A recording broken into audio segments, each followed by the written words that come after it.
はじめまして。私のことはアーチャーと呼んでくれればいい。幸い、殺し屋。Okay, okay. Let's see, is this thing on?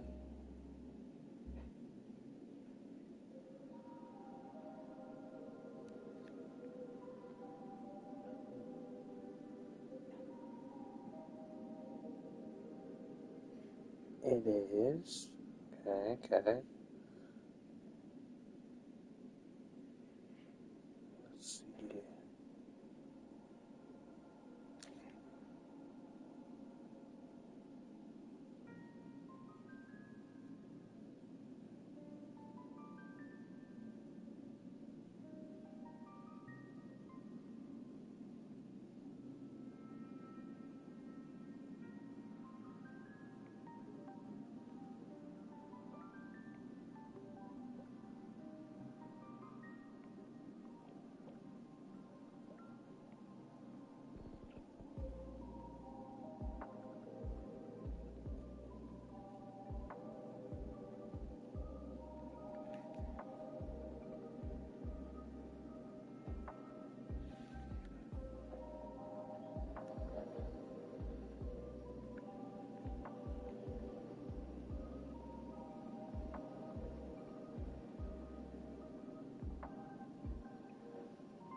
Okay. Hey, what's up, guys? It's your boy Schultz, and today we're playing Honkai Star Rail, the version 3.5 update. So this update has brought a couple things to the game. Just for starters, the new Archon quest, where Hyacinth and Genshin Impact's very own Farina has joined the game. I know it's not Farina, guys. It's just like you can't tell me that's not Farina. But look. Okay, but also, if you don't already know, you got these four characters who have buffs. I only have Silverwolf, so that doesn't really apply to me. But these other characters here, Kafka, Blade, and Jinglu, have gotten major buffs that buff their damage and makes it easier to play them in certain teams. So if you have those characters, I hope you enjoy that. But I don't. So next thing, Hyacinth is in the game now. She is a DOT character. For the sake of content, I am going to do the trial so you guys can see how she works. But as you can see, I'm pretty poor on Stellar Jades. So I already did like 2 10 pulls before this, didn't get anything. So yeah, and so yeah, we're gonna test her out real quick for you guys.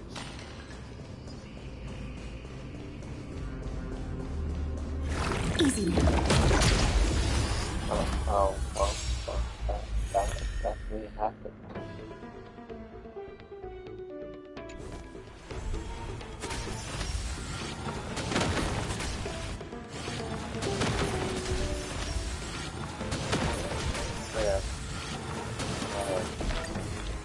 this like quickly. So I don't want to read all this, but anyway, I'll do it anyway. Starting for basic attack, her basic attack is Aeolian mode. Echoes in the still waters. This just does minor physical damage to enemies. Her skill, Overloon Hum. There is a high chance to increase damage taken by all enemies, and it does physical damage to them. That's nice. The ultimate deployed zone causes all enemies to reduce attack and defense. So she basically increases. She debuffs the crap out of your opponents and whatnot, and deals 1 instance of damage over time. That's nice, I guess. Her talent, when the ally target attacks, can't say her name. She has a high chance to inflict the hit enemy with one of the following states: wind shear, bleed, burn, or shock. And yeah, all of this is really just her applying this stuff. Anyway, let's get it into practice real quick.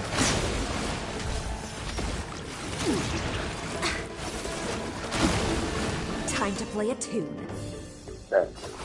So, based off what I just read, I'm assuming you're going to want to skill more. So, let's do this. Relax. Do this. Thanks, Destiny. You're too good to me. Basic attack with Stand her. still. And do this with Papa. Memories are ever changing. Beneath the waters lies an endless abyss. Good times never last. Time to say bye. Boom.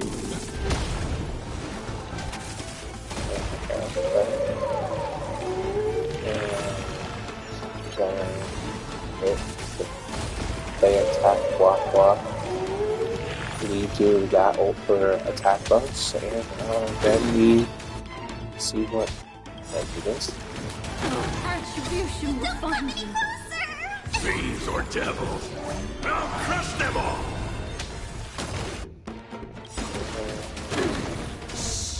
Stay here and listen. Which is the first time we see this. Let's put it in regular mode. In this endless revel of the abyss, your cries rise. Relax.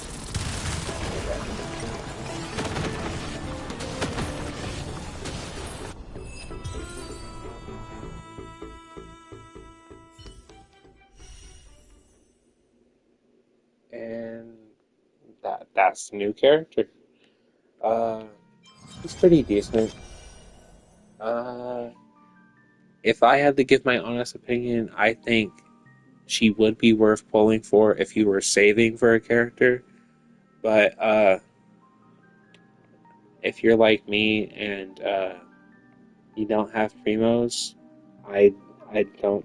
Maybe just start saving for the new Dawn Hung in March 7th, because I don't think you're going to get enough to like get her.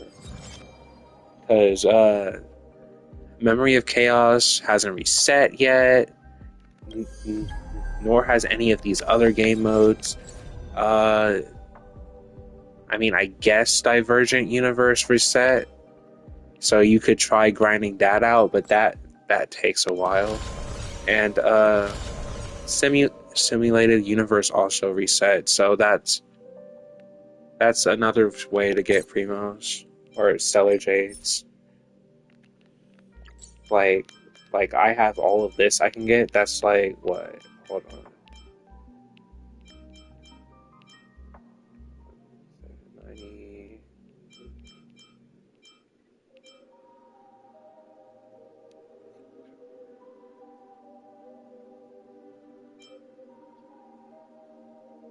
That's like 350 stellar jades right there, and then you still got this, which is another 310. And then there's this, which is about like 160. So you can get like about 800 from Simulated Universe if you haven't already claimed those rewards. And yeah, hi. But yeah, let's get into the story.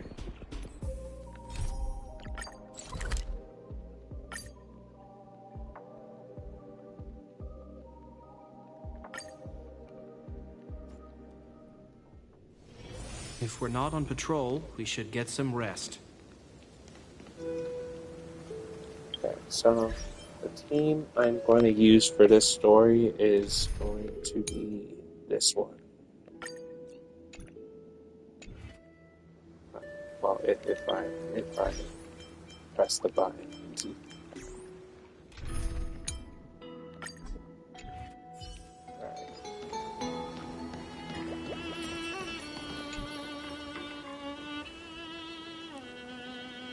Hello. Your surprised expression is just like what the memories recorded.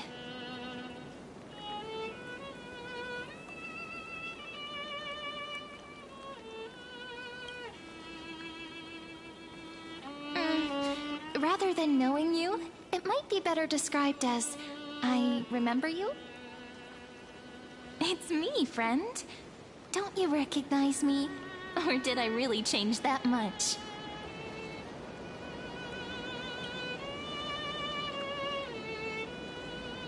Maybe I'm both? Just kidding. If I had to choose, then I'm probably closer to the latter. It's pretty unbelievable for me, too. It's like I had a long dream. Cyrene's memories and Mem's memories, they're all tangled together. But when I woke up, there were only broken fragments left. I can't remember what happened in those 30 million cycles, but I remember what you did for this world.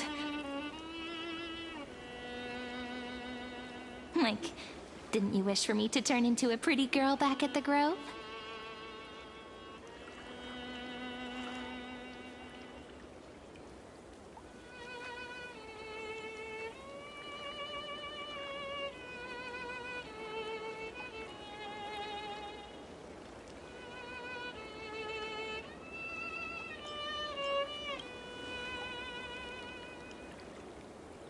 Yep.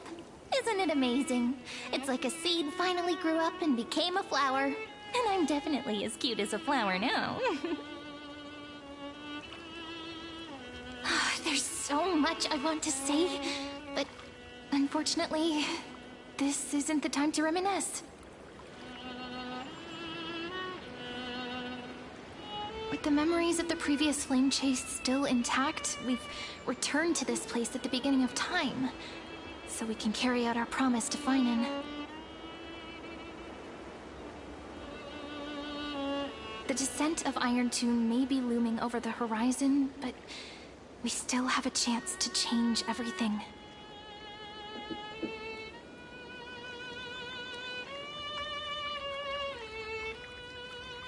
Ide Silicii is so quiet. In Cyrene's memories, she always sits alone by the lake, gently swaying on the swing, like she's waiting for someone.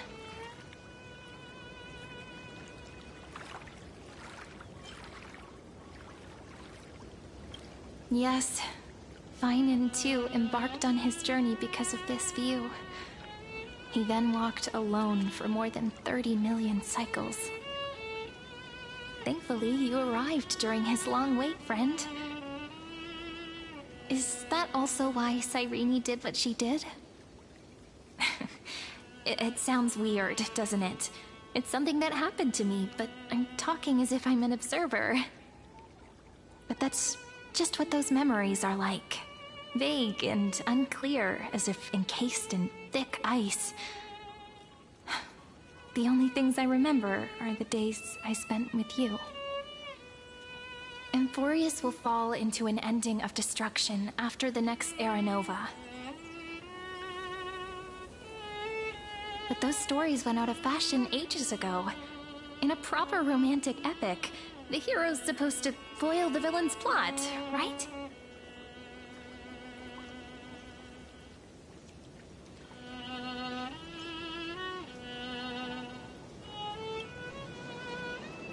That's right. Lygus is the mastermind behind it. The one who's trying to control everything. How unforgivable.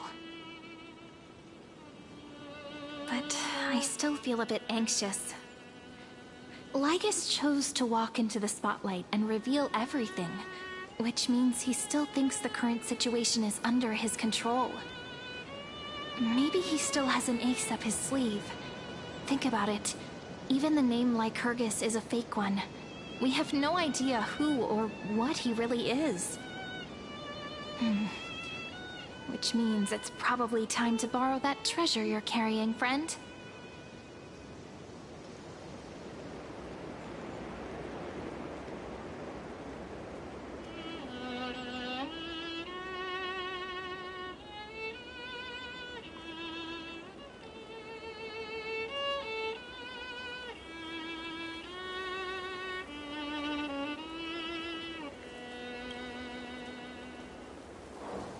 Yep, that Intellitron friend did say, when required, it can also serve as a bridge for communications between the internal and external world.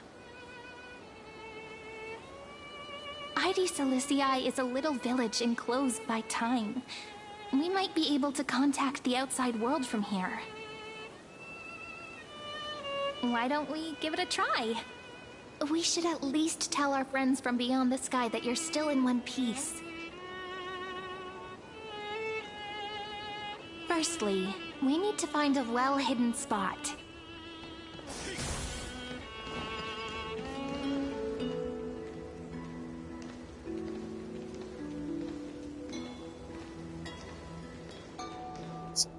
So you're telling me that the well-hidden spot is inside? That's not really inside, because this place doesn't even have a roof? How is this well-hidden? It's super quiet here. Sounds can't get in or out.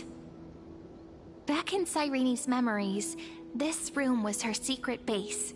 No one noticed her practicing Orynyx's prayer here, or trying to speak with the gods in secret. But today's different, isn't it? We aren't trying to contact unreachable gods, but humans from other worlds. Real people. I'm prepared to witness that miracle, friend. The way Cyrene talks is so similar to Mem. I have so many questions. I'm also worried about how Dawn Hung and March 7th are doing. Here's hoping the chronocognitive anchor can still function normally, because I really need answers.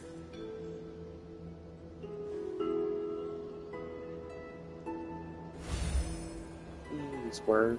Signal strength, 14.8%. Dialogue window, 16 minutes 22 seconds. Prerequisite, no external interferences. We are very glad to learn that you're safe.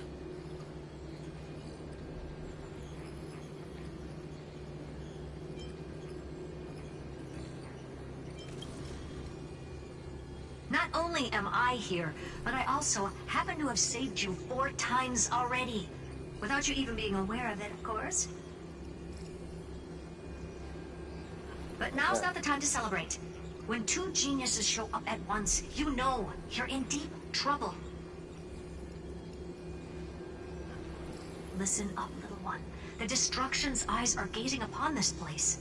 No, I'm not joking, and no, it's not Droidhead. It's the real Nanook.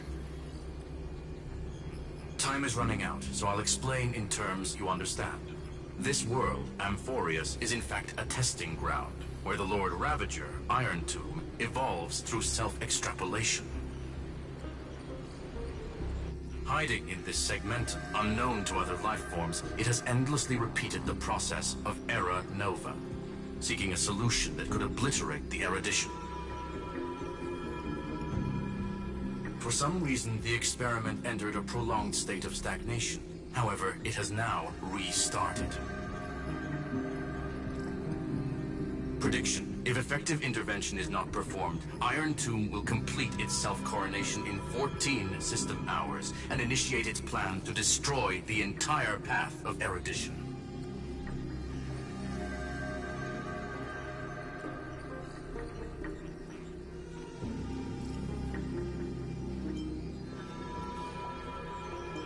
The possibilities are endless. Breaking down interstellar communications, destroying the synesthesia beacons, returning cosmic civilizations to the Dark Ages, or even starting the third anti-organic war. Any of it would be able to bring the cosmos to its knees. Simply put, it will tilt all sciences and technologies towards the destruction. And since Nanook glanced at this place, it means they are being dead serious.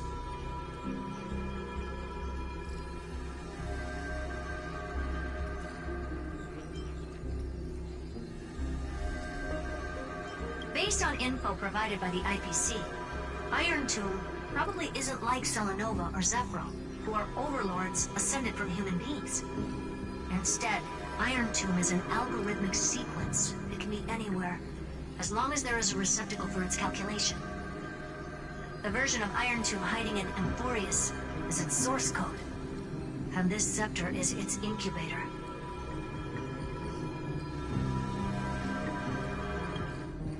Yep. Think of it as the program having reached 99.98% completion already. And then it's over. Something in the shadows has been driving everything forward. It's the Observer named Ligus. Speculation. He's the Scepter System's administrator. He wants Iron Tomb to break through the knowledge singularity. I don't know why he wants to do it, but he'll remove interferences at any cost. You're the only variable within this world, and you're the only thing he fears. So listen closely, little one.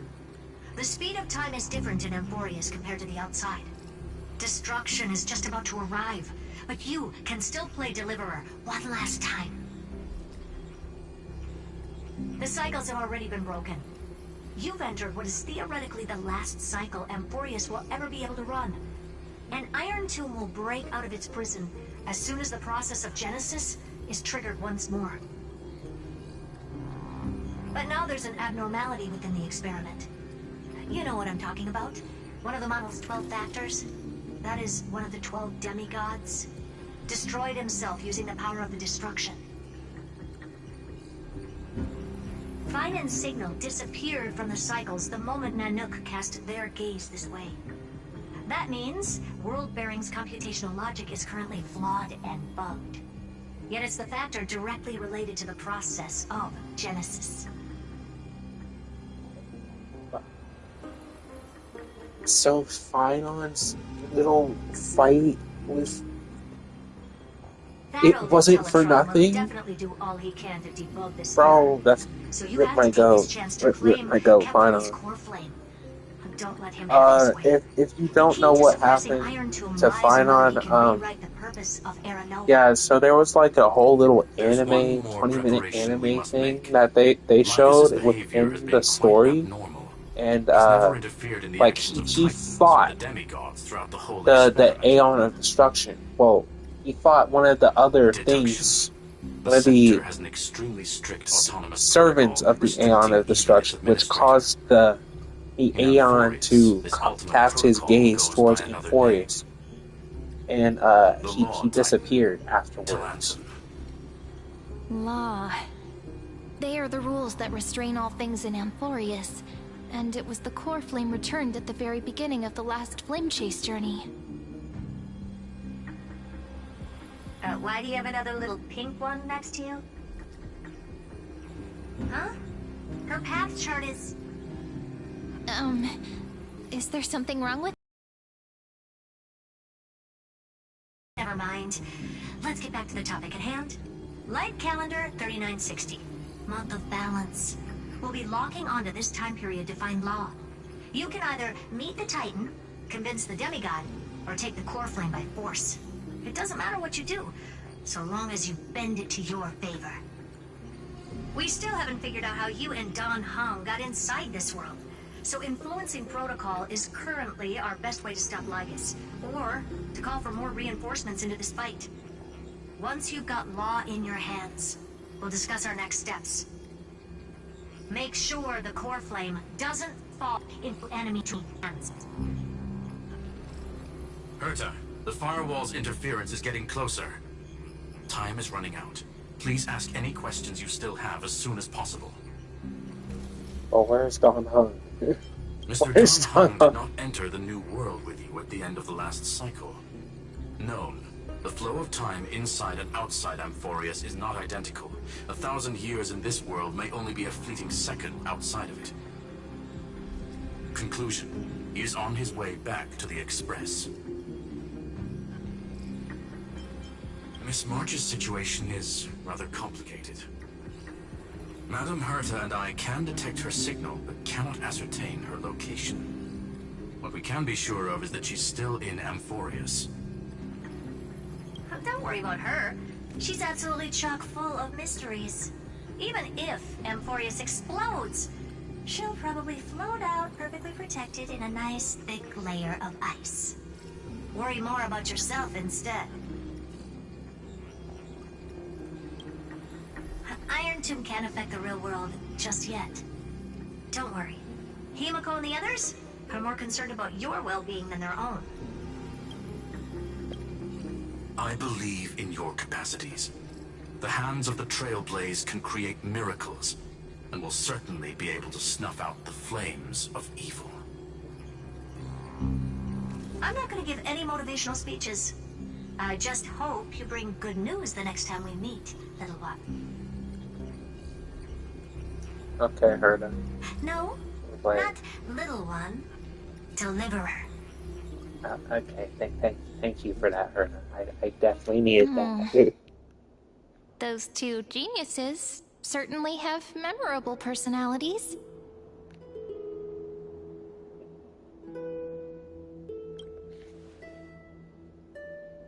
It feels weird. This all feels really familiar. Some of that conversation feels like it's about things I once knew, but then forgot. Maybe it's because of Mem? After all, Mem's a memo sprite born out of your thoughts, friend. Maybe our memories somehow got tangled up together. Never mind. Let's focus on something more important with what little time we have. Just treat me as an ordinary girl with secrets, okay? Light calendar 3960. I remember that Talantin had already fallen by then, and the Chrysos heir who inherited that core flame is named Saridra. That's what's recorded in history, and the period we'll be heading to. We'll need to find Law and stop Lygus. So, we've at least got a solid direction, right? Can you give me a little bit of time before we go? I want to pack some stuff. There's so much more I need to take care of in this form, and I'm still getting used to it.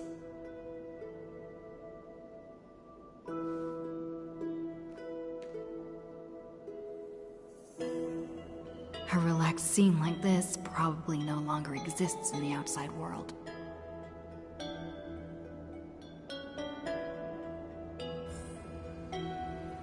Alright. We got this.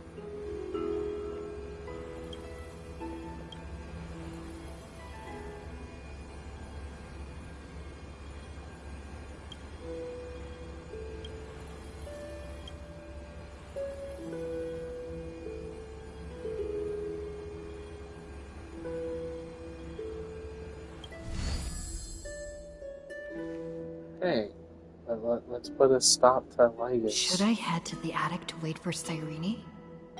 Or should I have one last look at Ides Elysiae?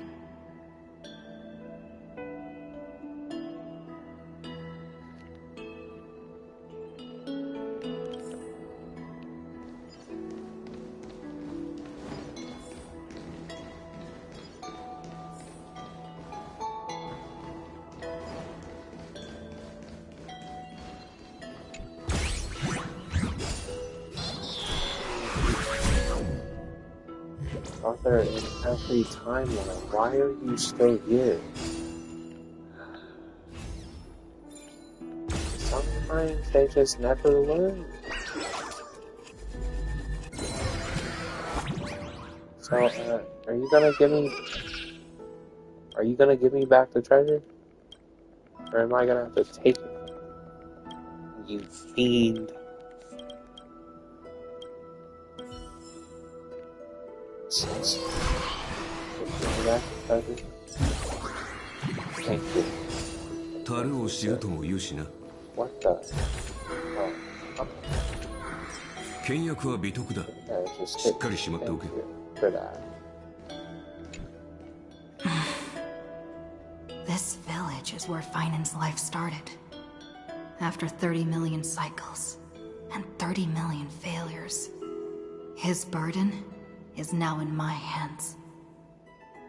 Where'd my go? He said I will take over the responsibilities of world-bearing. But what does that mean? Becoming the new Kefali? Or forging a completely new path?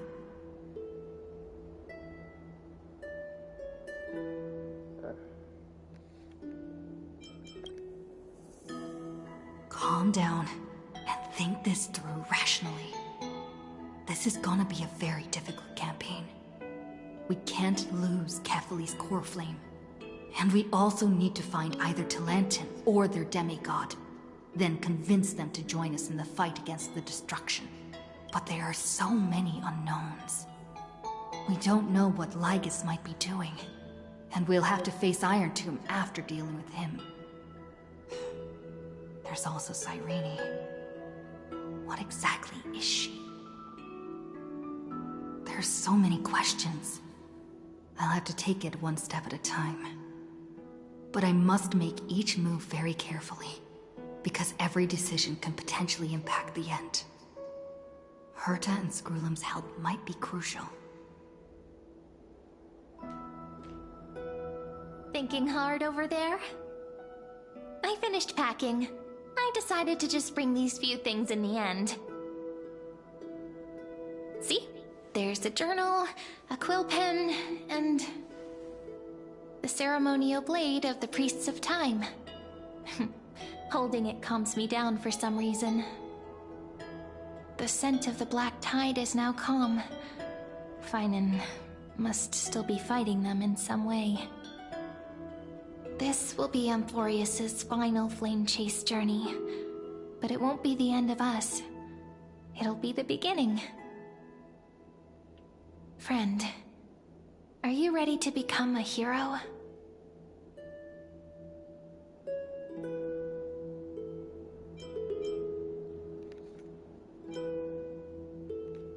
Stand with me and...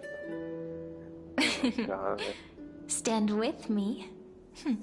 That does sound very nice. Why don't we take everyone with us? I believe in you, friend.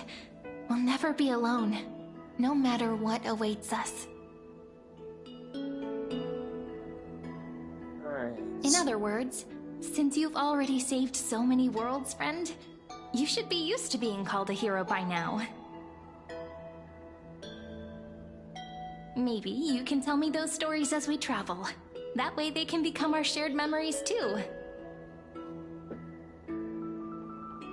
Let's trailblaze onward like before and create a future that's worth being remembered.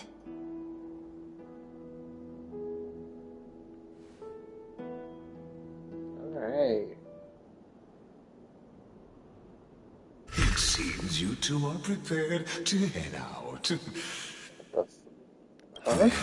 You should indeed treasure the view before you, for you do not have much time left to enjoy such solitary delights.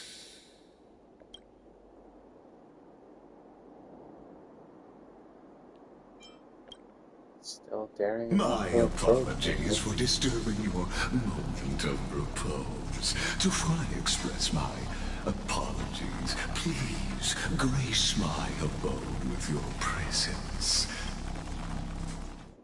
so I may demonstrate the full scope of my hospitality.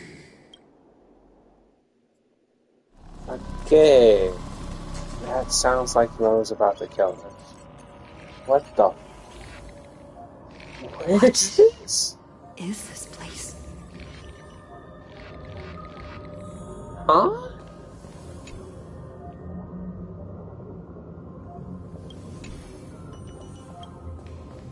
Farewell, then. May we reunite in the new world. Asterisk. All shall bid farewell to one. And that person alone will witness the miracle.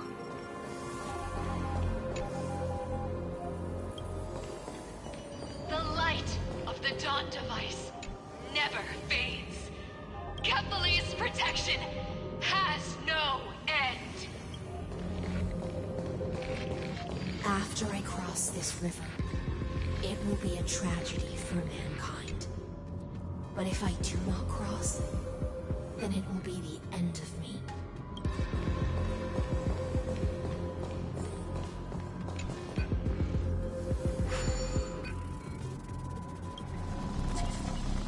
Outlier.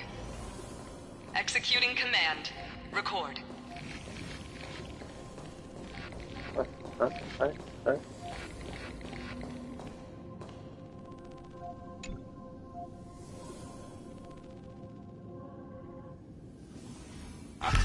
Oh, did that startle you? This is the intersection between amphoreus and the real universe. The audience seat where I observe this experiment. You can also call this location the exomyth. Exomyth. What you see is the true form of the eternal land and the 12 demigods after they've shed their disguise of legends. Doesn't it look marvelous? Amphoreus is like a microcosm of the cosmos. People love to portray the romance of the starry skies, but there take the moment ancient Antikytherians sketched geometric shapes on the sandy beach and recorded the first numerals and symbols on parchment. The universe turned into a silent equation flowing under the pen of these relentless decoders. Erudition. It was once the mother tongue of the Creator, the pen of divinity, and the first lyrical verse ever written by free will.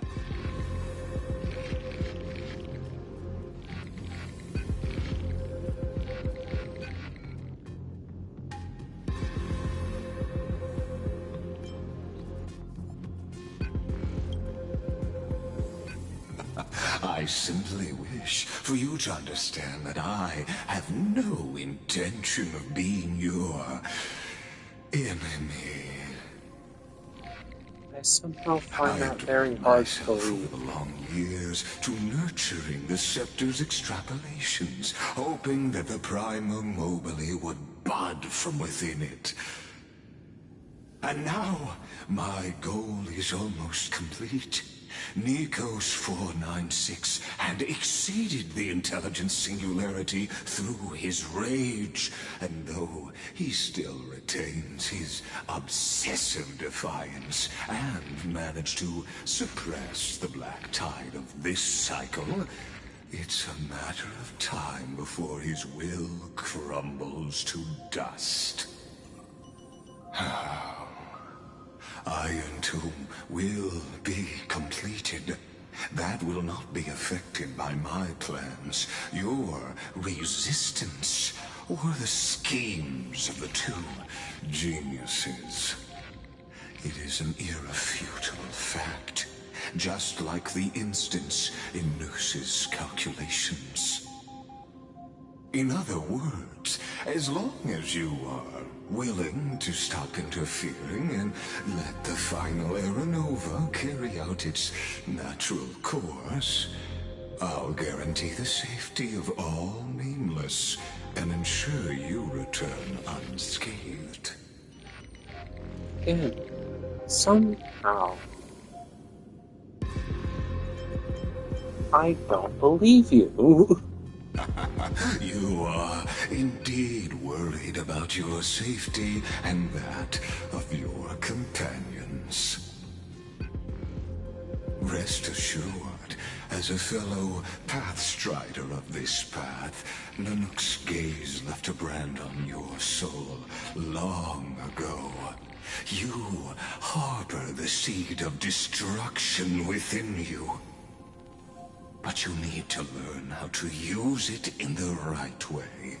That vital knowledge is also my bargaining chip in this negotiation between us. For there are few in this world who are truly capable of such a feat. And I happen to be one of them.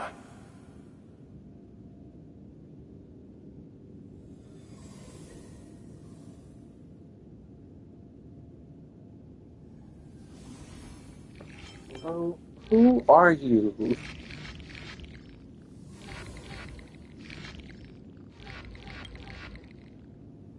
Someone who wanders the stars. Someone who seeks answers with abject despair. That is all I am. This matter is of grave importance, so please, do not make your decision lightly. After all, the choice before you bears a 1 in 3 chance of elevating you to an unparalleled existence among the stars.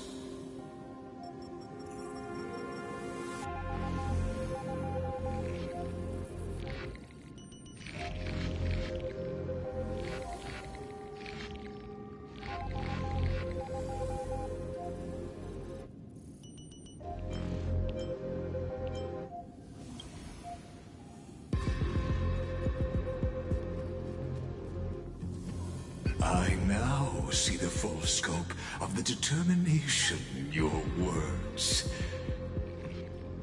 You may now continue your travels.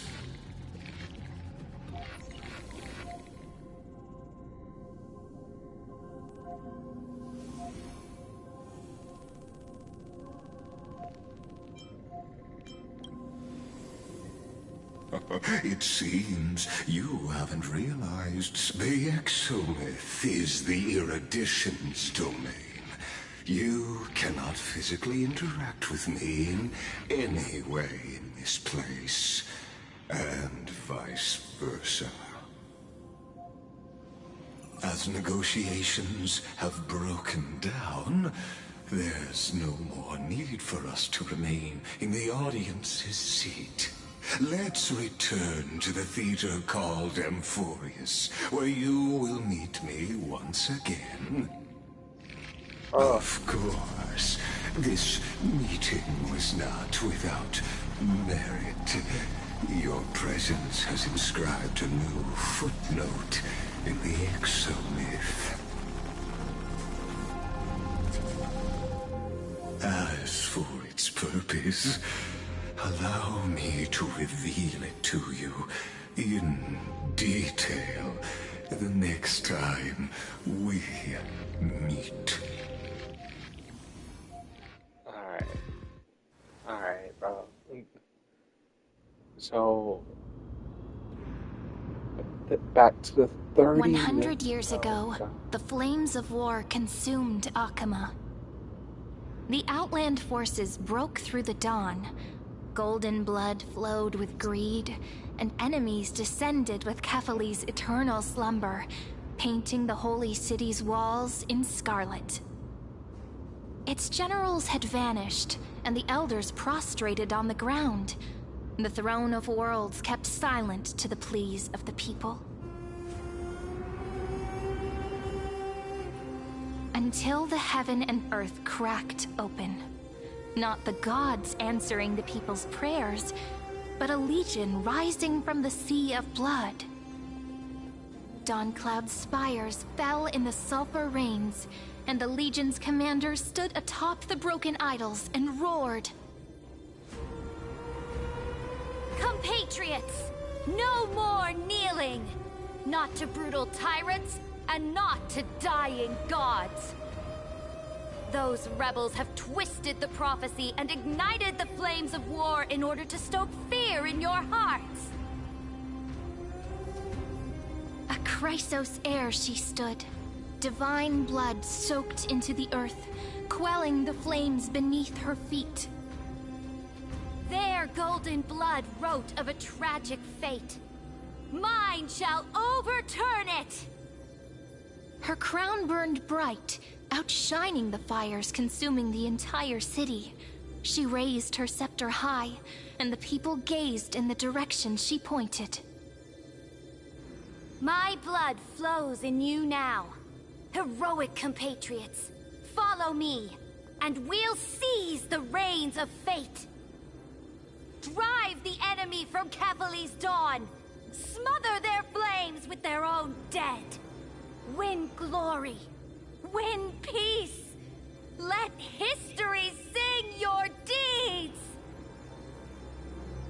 The first to dance was a maiden following closely behind, weaving through the carnage like a fish in the sea.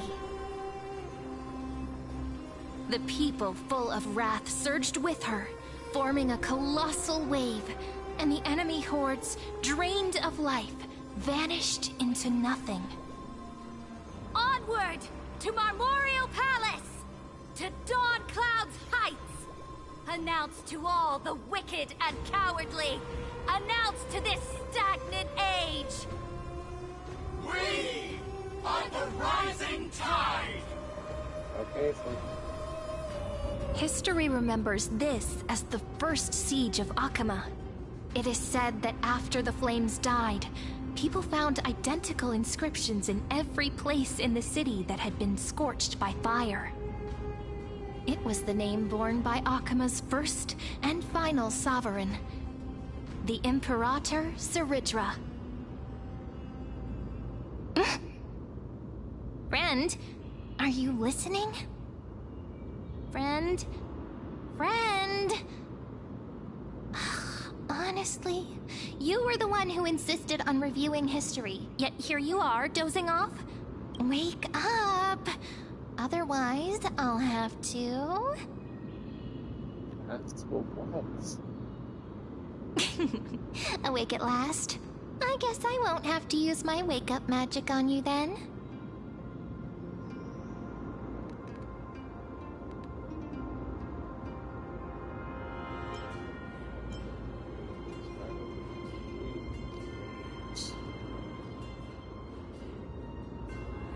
What are you murmuring? Still lost in the past? We've arrived. A familiar place. The Temple of the Three Fates. If everything went according to plan, it should be shortly after Talantin's fall. And also the end of the first Flame Chase journey. Indeed. The first Flame Chase ended with the trial of Law. We must find the demigod and gain her trust before the core flame is restored. It'll be tricky, so let's pick up our pace. To Akama first. We can learn more from the crowds there. Tyrant! You and your butchers are not welcome here. Get out! Hold your tongue! Conspiring with Kremnos and plotting rebellion are crimes punishable by death. There are multiple voices, and things seem tense. Let's not get caught up in any trouble. Why don't we find a place to hide and observe from the shadows? Hey. Ah, At least Kremnoans keep their faith. Wait, isn't that...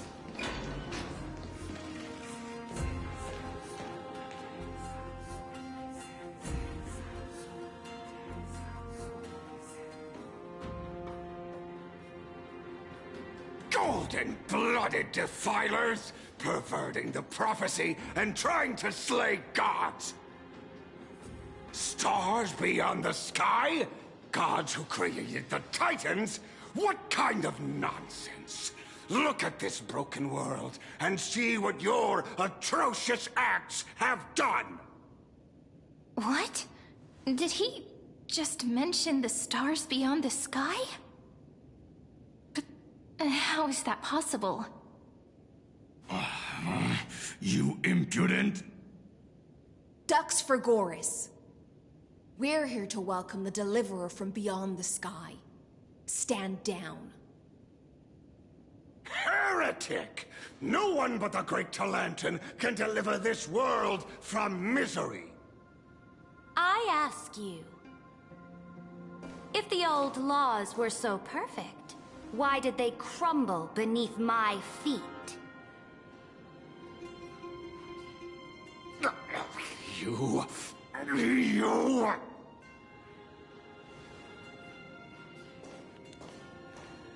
Talantin is long gone. Now I am the law. Challenge me, or submit to my judgment. Oh, cutscene? Silence!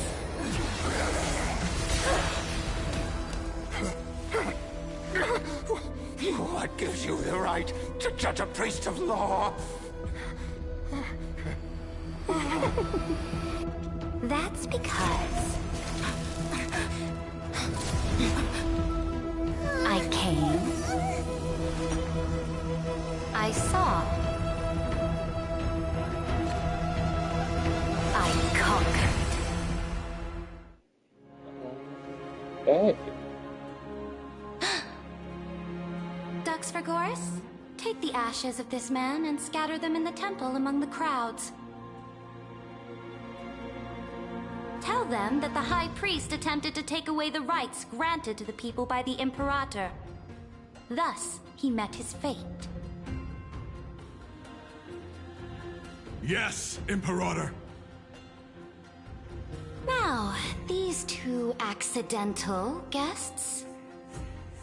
Dux Gladiorum, if you please. As you command.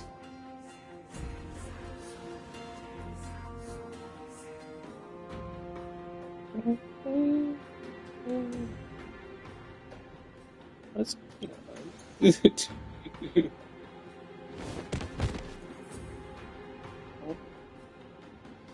Huh? Is this... a corpse. Kindness? Correct, but not the kindness you know. This is the leader of the Cleaners in this era. Since the start of the Chrysos War, they've made it their mission to wipe out the Chrysos heirs. Even now, even after I've united all the city-states, these vermin still lurk in the shadows, hindering the flame-chased journey. Moreover, I know that the 27th person to inherit this role bore many grudges against you and nearly doomed the second flame-chased journey. The enemy of my enemy is my friend. So, out of courtesy, I present to you this corpse as a gift. You know us?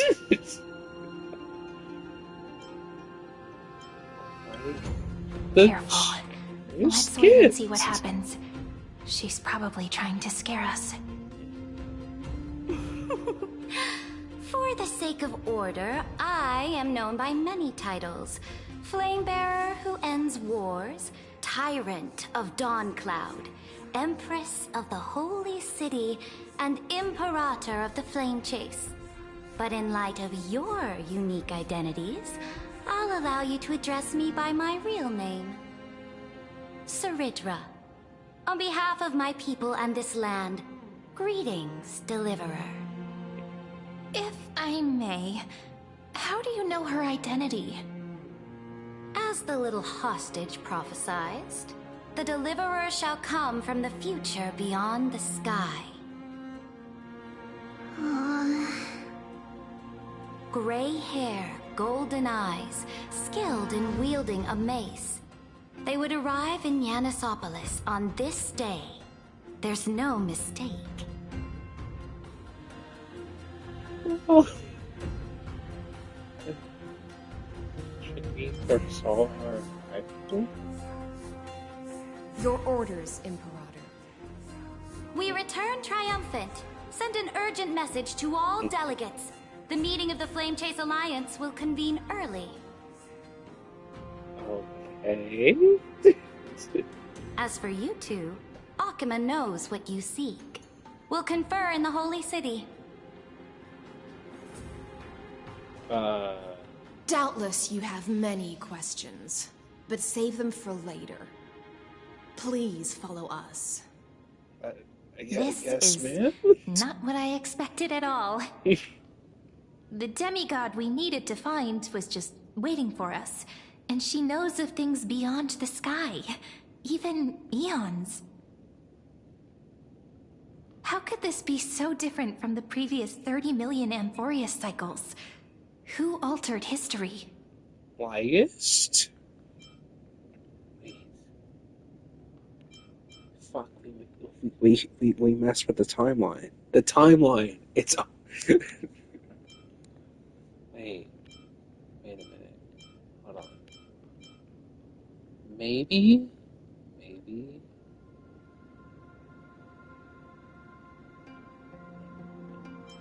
I don't know. Maybe March 7th? I wish. But other possibilities remain. The currents of time have become twisted. Regardless of who caused this, that Imperator came prepared. We're the ones at a disadvantage now.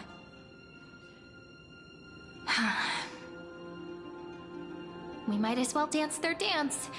Let's go with them to the Holy City. Okay. We've received the Imperator's favor because of your unique background.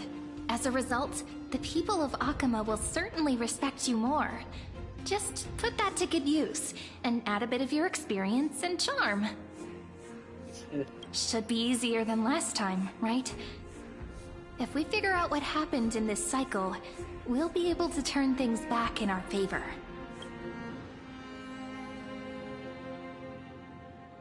Exactly. Treeby, Aglaya, maybe even Little Cypher. Trailblaze, the sequel. We always find a way. Calm and confident. That's the you I'm familiar with. Guests, please. Oh, sorry. The journey to save the world starts with a single step. Let's set off, my friend. Sorry. We'll join you right now. I'm sorry. Hail to the Imperator! Hail to the Golden Heroes! Hail to the Deliverer! Told you, you're the headline act. All this spectacle is for you. Guards, your service to the Holy City is appreciated. How have things been?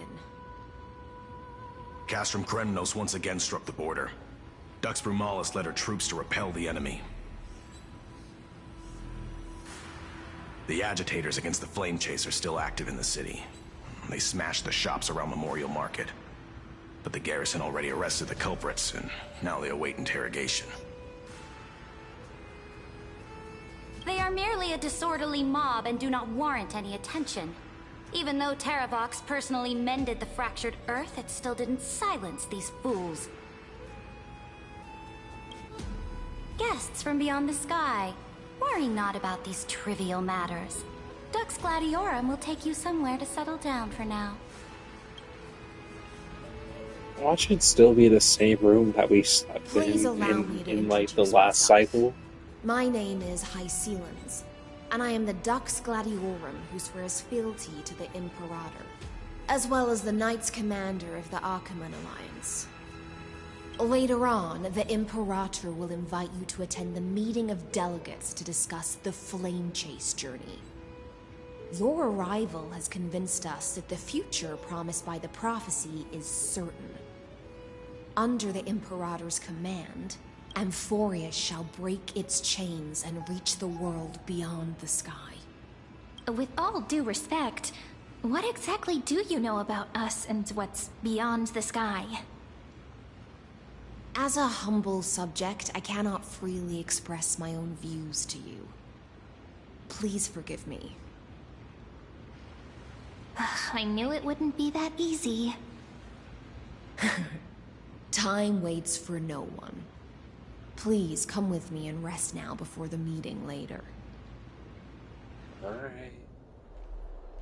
Akama, under the Imperator's rule, is no longer in the shadow of war. Indeed, Dawncloud stands as the hero's residence. The Imperator put much thought into its design, in order for it to serve as a sanctuary from the burdens of battle. Please experience its marvels firsthand, heroes. When the Imperator arrives, I shall come to summon you.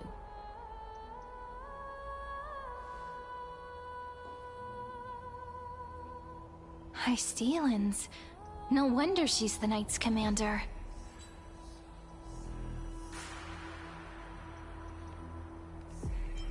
I'm sure that's what Seredra thinks, but it's inconvenient for us.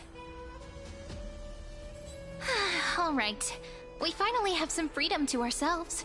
Since there's still some time before the Alliance meeting, let's explore a bit. Look over there! Oh, some guy!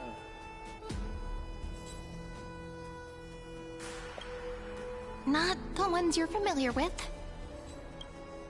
But the hearts of heroes stay the same in every cycle, never changing.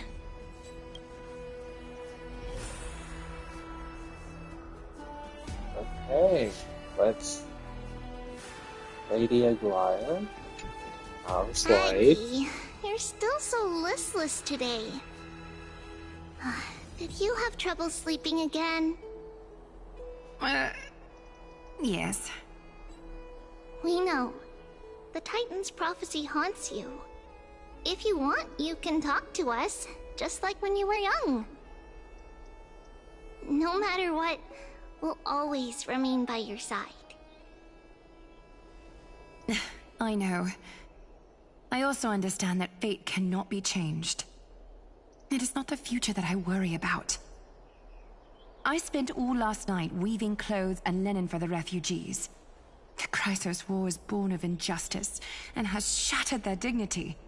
They deserve at least some basic decency.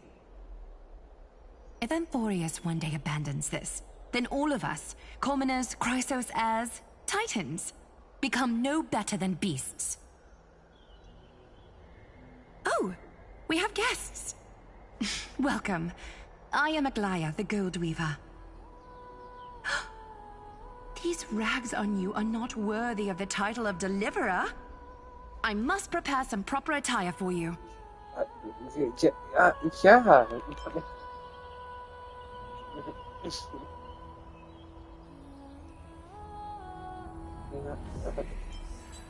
Wait.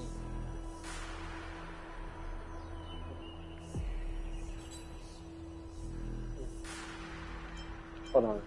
Which one's less weird? The hello, nice to meet you for the first time, or it's been a while.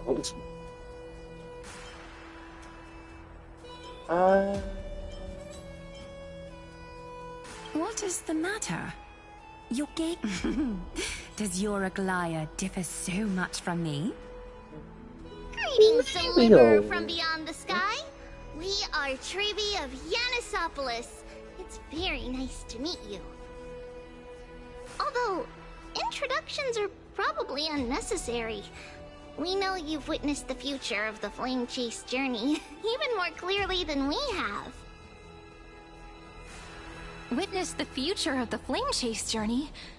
The prophecy also told you about that? Indeed. Orynyx reshaped amphoreus through the prophecy. Although, regarding the Deliverer, there were not many details beyond your appearance and the time of your arrival. So, please, don't worry. Feel free to relax and relax some more.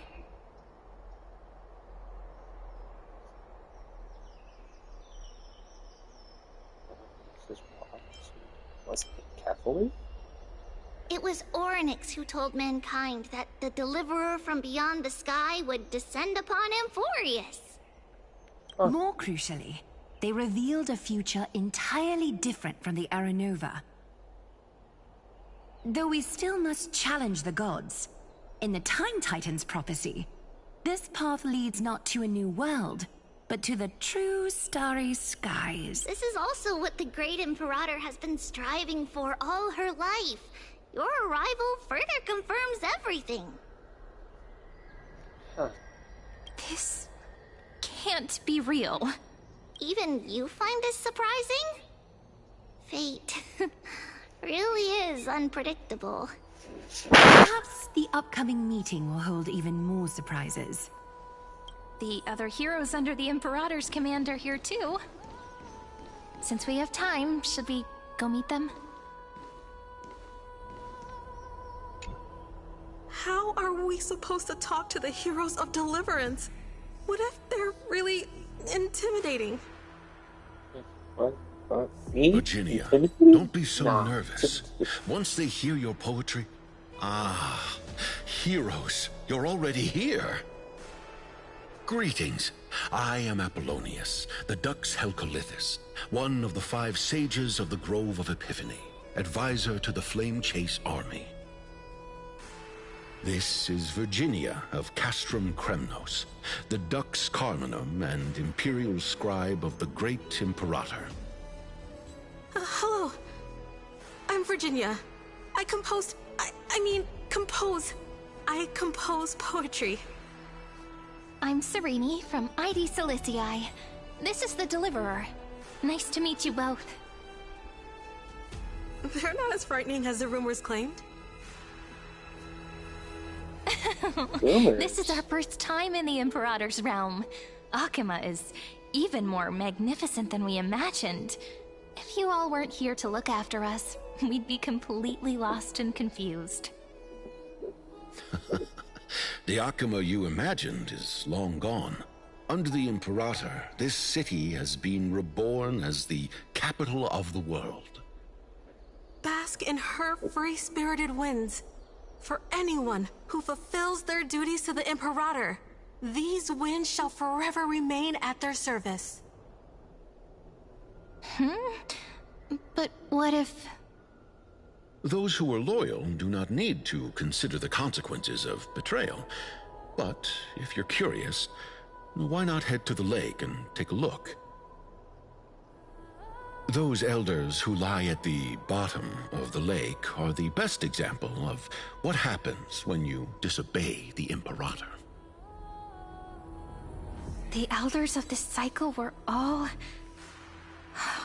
Looks like that priest who was sentenced to death wasn't an isolated case.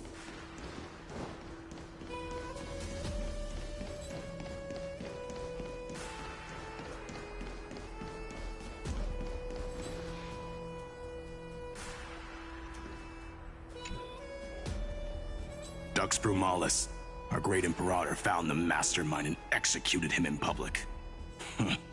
Seeing that scoundrel burn to nothing should deter these miscreants from being so brazen again. So the great Imperator isn't afraid of getting her hands dirty? What a ridiculous display. What do you know? No matter what sins the people commit, they are still the Imperator's people, and it's only right that they be judged by the Imperator's own hand.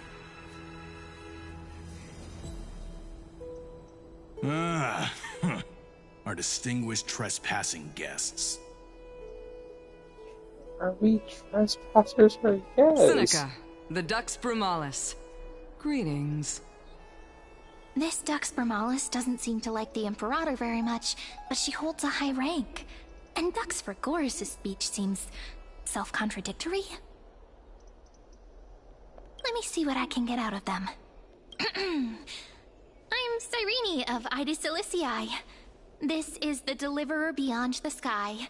We're new here and wanted to ask you, does this city host any other visitors from beyond the sky? We're looking for our dear companions. Drop the charade. But yes, there is someone in this city who is all too familiar with the world beyond the sky. Silence! The Imperator ordered us to keep that lord's whereabouts a secret. Enough, you pathetic lapdog. Do you need to beg for permission from that cursed Imperator even just to bark? You... Someone who is all too familiar with the world beyond the sky, and it looks like things are getting... Yeah.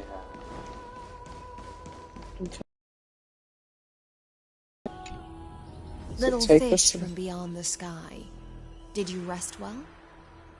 The Imperator and the delegates are about to arrive. If you are ready, please follow me to the meeting.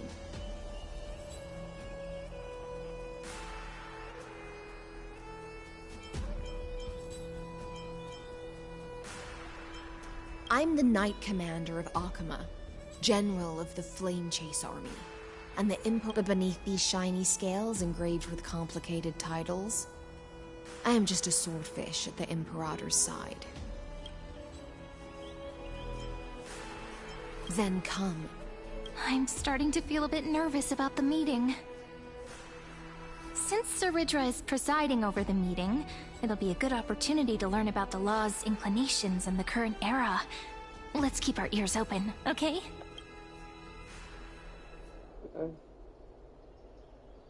Hello?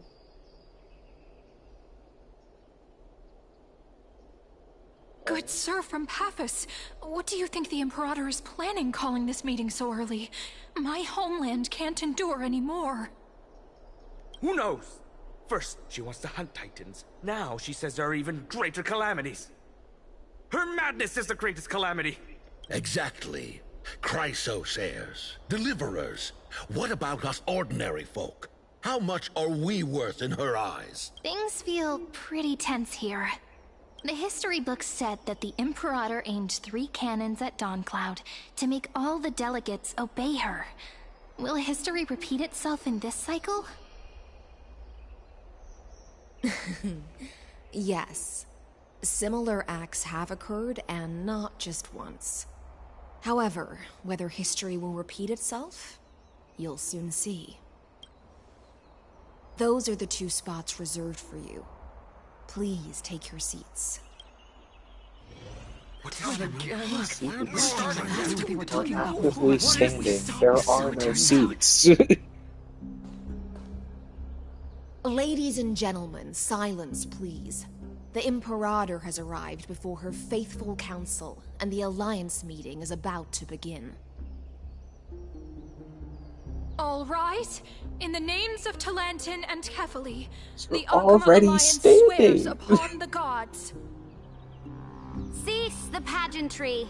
I pray not to the vanquished. What? Kefali, of course, needs no further explanation. As for the law, at the entry hour 2 days past, a scout should have brought news of the conquest to all of you. Unfortunately, guards found his corpse among the rocks not far from the city. Moreover, the poor soul was buried with a Paphos curved blade. It pains me to imagine what agonies this loyal warrior endured before his death. Delegate from Paphos, do you have any insights? I know nothing of this. The evidence is irrefutable, so there is no need to waste your breath. However, let us set this trial aside for the time being. Witness, even within the most sacred and dignified council, there were those among us who wished to draw their blades, brazenly challenging the Alliance, seeking to shatter our hard-earned peace and unity. Fortunately, I uncovered this plot. Now, to protect this beautiful city and her people, the Imperator's legions are ready. They will escort each of you to the Temple of the Three Fates, where you will receive the highest level of protection the Alliance can offer.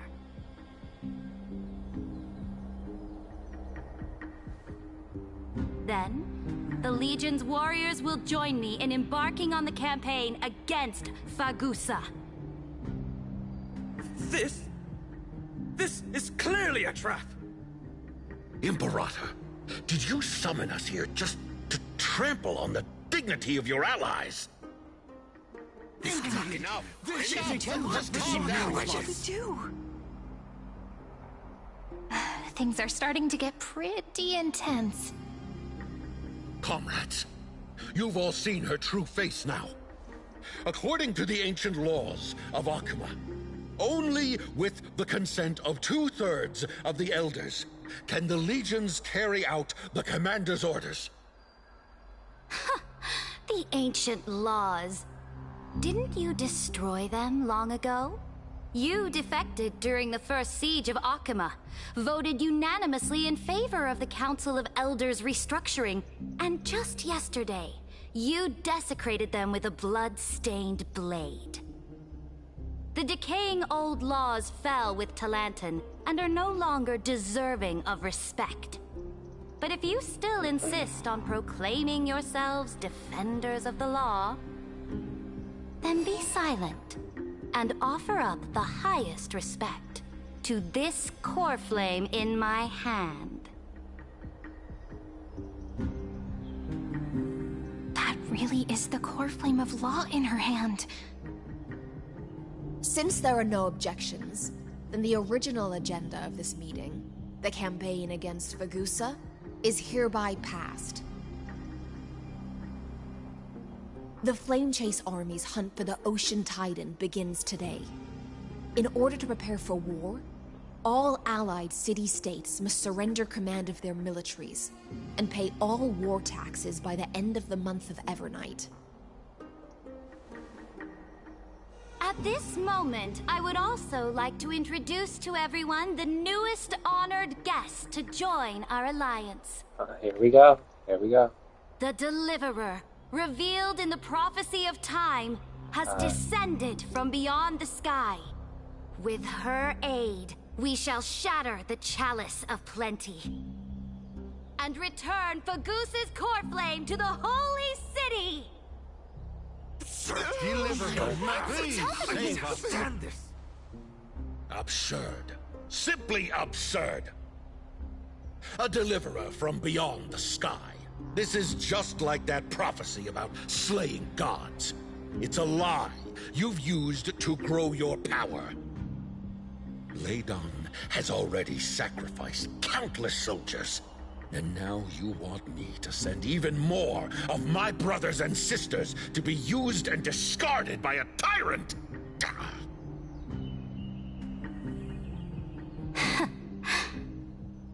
Are there any other objections?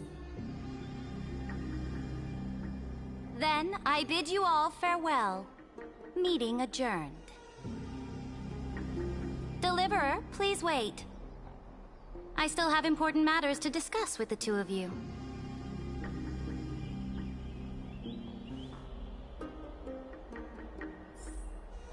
Okay, so that was quite the meeting. What are we discussing?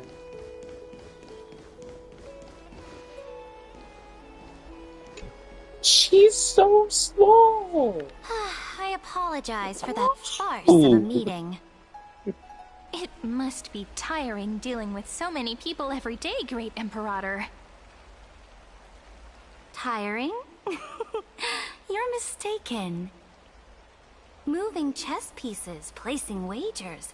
This game of strategy adds a dash of color to our heavy fates. Much like how rule and conquest are always accompanied by sacrifice. Is the war with the Titans also part of that sacrifice? After I glimpsed the secrets of this world... No, the secrets beyond the sky, the divine authority of Amphoreus no longer held any significance. Let me ask you, Deliverer. Is it true that beyond Amphoreus' sky, there are magnificent deities called Eons?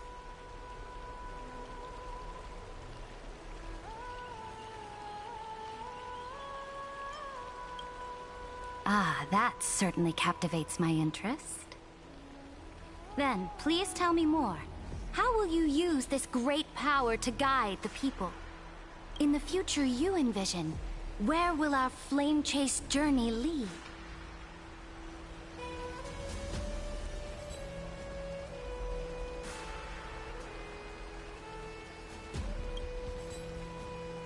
Oh? What you require now is the power of law? Exactly! Just as the prophecy foretold, she is your deliverer from beyond the sky, and she also has reliable allies.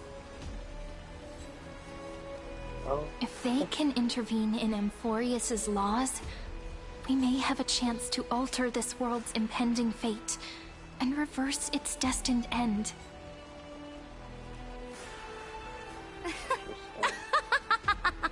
I don't like how she's laughing at Very us. good, Deliverer. You have courage to say such presumptuous things, even knowing that the inheritor of the law stands before you. You mean... In the past, anyone who dared to covet the Imperator's divine authority would have met a gruesome end. But now we can see beyond this dying world. Our journey should no longer be confined below this stubborn sky. Alas, that fickle ocean titan has obstructed the spirit water leading to the vortex of Genesis, hindering my ascension. If the core flame of law cannot be returned, your path to deliverance will never be realized. Now that things have come to this, we must resume our once stagnant journey and force the waves that block our way to recede. So, you agreed to cooperate with us? Cooperate? Forgive me, but I never cooperate with anyone. Though I will permit you to join me as subjects, and together, we will forge the most perfect law. Okay. This is... The Flame Chase Medallion, a symbol of the Flame Chase Army. Every noble in Akuma carries one. This medallion represents the will of the Imperator herself, and you may act freely within the city with it. Before we embark on the crusade against the Ocean Titan, you should rest in Akuma for a time.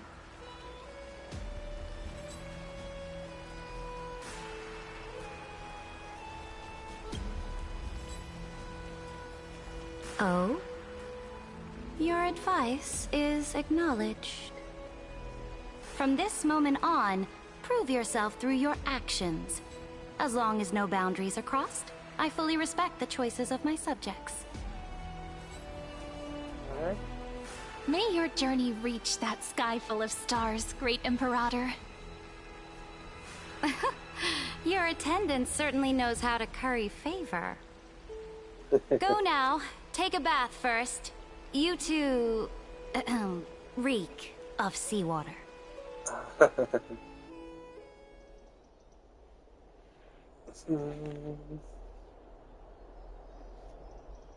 Oh, who's that?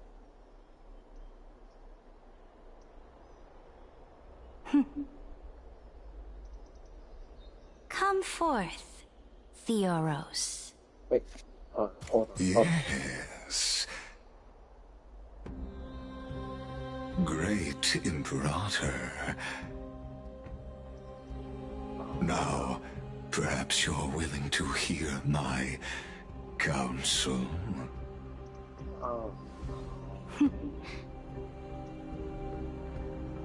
Those two arrive just as Orynyx described. And just as you said, they showed a thirst for law. At least this proves that my judgment was right. Sparing your life was the correct decision. You're getting played. You've once again confirmed that your wisdom Farina, is don't do it. Don't trust this guy. Now another choice lies before you. With whom shall you ally to tip the scales of law? Me? Or that deliverer?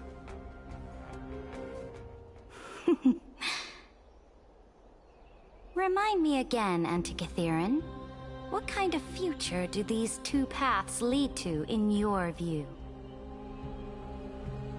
I shall tell you. You are entitled to know that the deliverer from beyond the sky is not a wholly wicked being, but from the very start, her stance has been completely at odds with Amphoreus.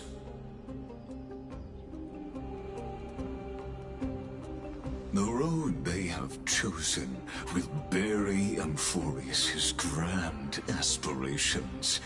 This world which follows the path of destruction will inevitably stray far from the glory it was meant to enjoy. But on the path I have revealed to you, the people of Amphoreus will slay their creator in the name of the Imperator and conquer the worlds beyond the sky. Cap. You will command the mighty beast known as Iron Tomb. He's Bringing lying waves to of you. war and conquest to the universe. Beings across the cosmos will bow before you, offering their allegiance. This is a part of his plan to destroy the So, universe, bro. What's the price? The price is insignificant. All that is needed You see, is that's for us sus. to That's sus. sacrifice The that price is insignificant. fragile, What do you mean incomplete insignificant? humanity You're sacrificing the entire universe. As a Chrysos, heir of the prophecy, you have already chosen to abandon it, have you not? Off you go, Theoros. I have already made my decision. Once I ignite the core flame of law and burn away the old, outdated rules, Amphoreus will embark on a journey across the stars.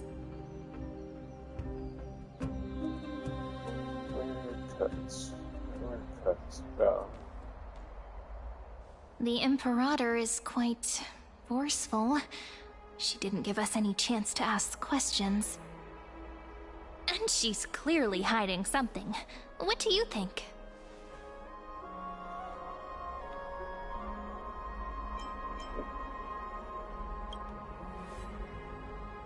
Looks like we're on the same wavelength. The atmosphere in Akuma... it's so unfamiliar.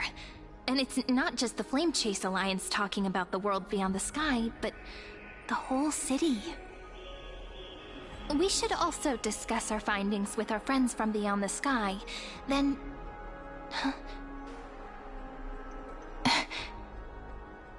then... we should go enjoy the renowned bathing culture of the Holy City and relax. It's the thing I've been looking forward to most on this journey. I'm just gonna shut up. Work and rest are both important. You see, everyone agrees, right? So someone's watching. Can't let our guard down for a second. Let's use taking a bath as an excuse to find a quiet corner to update Madame Herta and Screwlum on our progress. We can also check out what's happening in the city.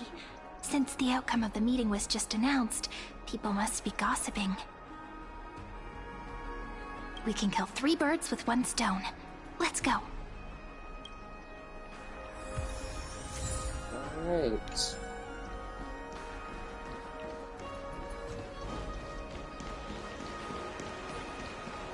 Oh, so many people! The holy city is so lively. As expected. Did you hear? At the Alliance meeting, the delegate from Leyden stormed out in anger. As expected. The Imperator is always hiding things from everyone. When has it not caused a ruckus? Silence! That's treason! If it weren't for the Great Imperator, you'd have sunk into the lake with those corrupt elders already. And you wouldn't even be alive to speak like this.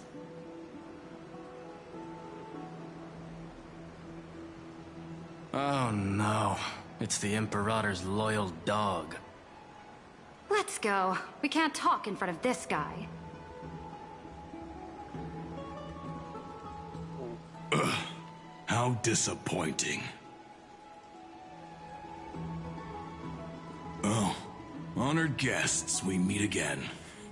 Looks like I'm not the only one who came to the baths to unwind after the meeting. For the upcoming campaign, please make sure to rest well. I am Dux Frigoris, a trusted officer of the Great Imperator, willing to fight alongside the Deliverer in the coming battles. Ugh. Another war? Ever since the Imperator took control of Akuma, we haven't had a day of peace. Idle chatter. The atmosphere is a bit tense, with rumors flying around the city. You must be troubled. My apologies. After every Alliance meeting, there are always some pests in the city who get restless. I prefer to ignore them. Pests on the ground don't affect the sky in the slightest. They just complain from the shadows that the sun's light is too harsh. Besides, the Theoros has already promised the Imperator her fate. And these clowns will eventually realize their foolishness. May I ask, who is this Theoros? The Imperator has ordered us to keep his lordship's whereabouts a secret. Ah, so it's his lordship. Stop trying to get things out of me. Leave me alone. That's fine. Okay, buddy. I didn't even need to try. Big and strong Dux Frigoris really can't hide anything. Theoros. What an ominous name. Bad news. He's been staring at us the whole time. Let's move to another place for now. We don't know how much Saridra has concealed from us. In the worst case scenario, we may have to face more than one enemy.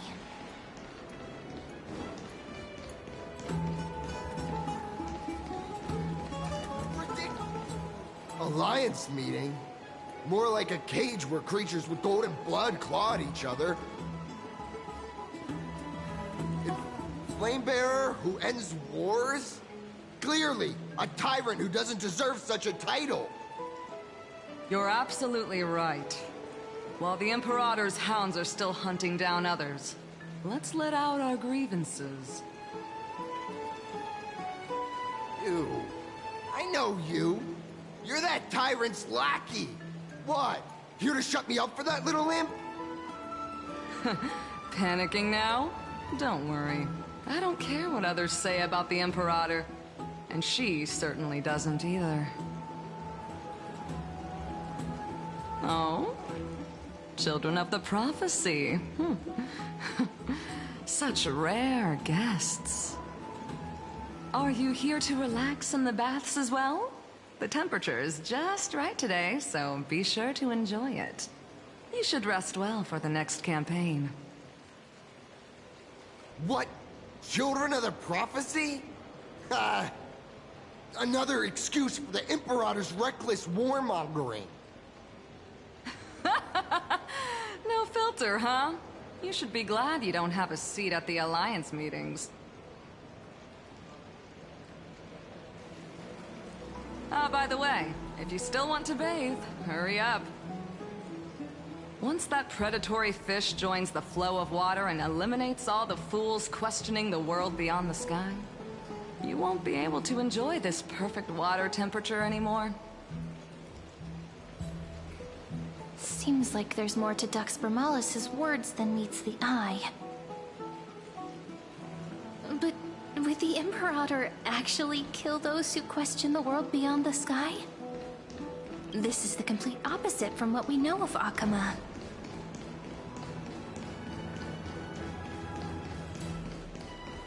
What everyone in the city is talking about lately. Let's go around. Huh. These two are... So many guests today. Let's see who's here now. Two distinguished guests of the prophecy. One a clever and adorable warrior. The other, also quite heroic. Ah, heroes. I didn't expect to meet you again so soon. How fortunate. It's a pleasure to see you again, Dux Helcalithist and Dux Carminum. You two are inseparable, aren't you?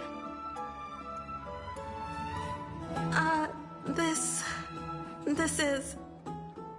Oh, she wants to find someone to help with research for her new work.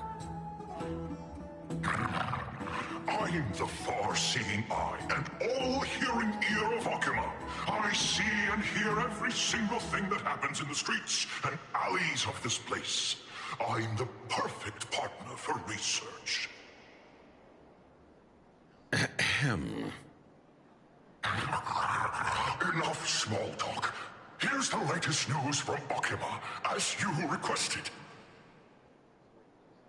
The children of the prophecy arrived in the holy city, and the Imperator unilaterally stripped away military power.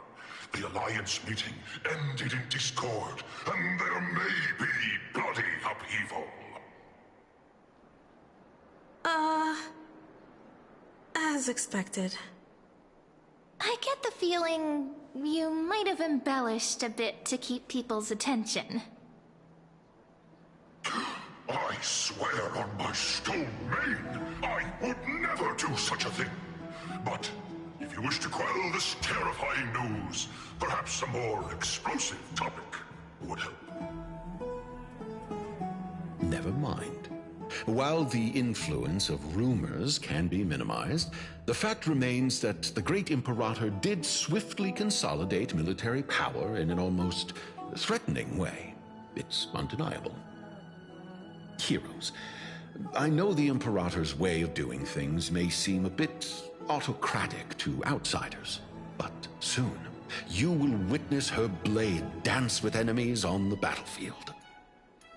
I can't comment on the source of her loyalty, but when that blade is drawn, you two, as bright as you are, will surely see the deep thoughts beneath her exterior.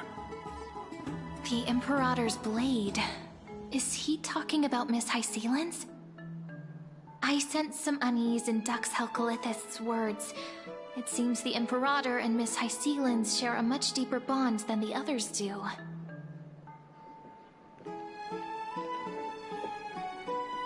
There are eyes and ears everywhere. Is there any place where we can have some privacy? To understand the Imperator's secrets, we have to get past Miss Hysealin's. Actually, now that I think about it, there really isn't, because Aglaya is alive, and her golden threads kinda like... This place was your original bath chamber, perfect for avoiding prying eyes. I wonder if anyone is using it now. Huh? The smell is... Wait, don't go in yet! I think it's too late. Whoa. Oh. The little grey fry in pink sea hair. little sea hare? You barged into here without warning. Was it an accident, or did you wish to bathe with me? Is that so? That your eyes shine brighter than pearls? Sorry, we didn't mean to disturb your bath. We'll leave now. It's no big deal. There's no need to panic. This is the natural state for me. People on land force themselves to wear clothes, adding unnecessary constraints. Forget it. If Duck's Goldweaver heard that, she'd scold me again. All right. Please make yourselves comfortable and wait a moment. Let me first wash off the blood of the hunt, and then I'll attend to you two.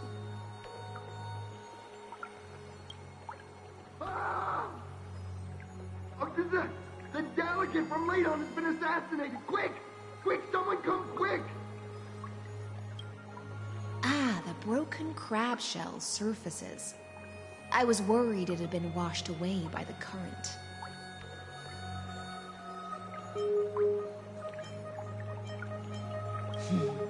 Viciousness is a form of praise to the blade. I see. No wonder there was a faint smell of rust in the air before I even entered. Why? Is it because the Ladonians refused to contribute troops to the Flame Chase journey? Or just because they offended the Imperator?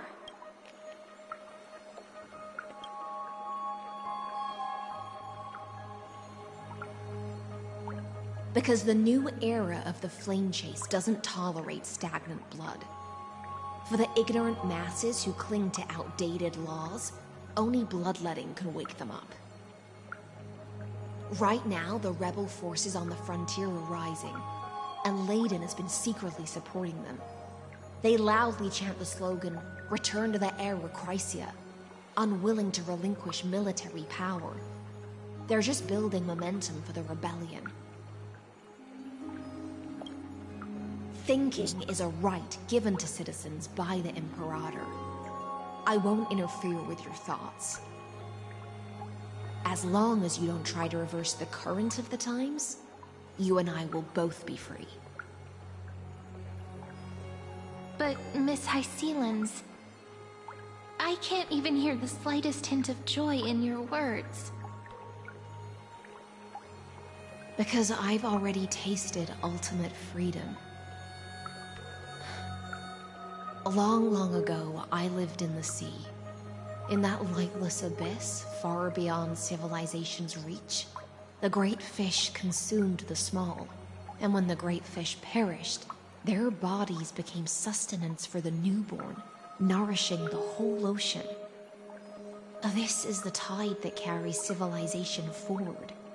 Anyone may be devoured, or meet the fate of inevitable decay. Are you suggesting that ultimate freedom is in fact the cruelest fate for life? I only mean that if life wishes to preserve its dignity, it must first be bound by the law. There's no need for me to say more, little sea hare. We're of one mind.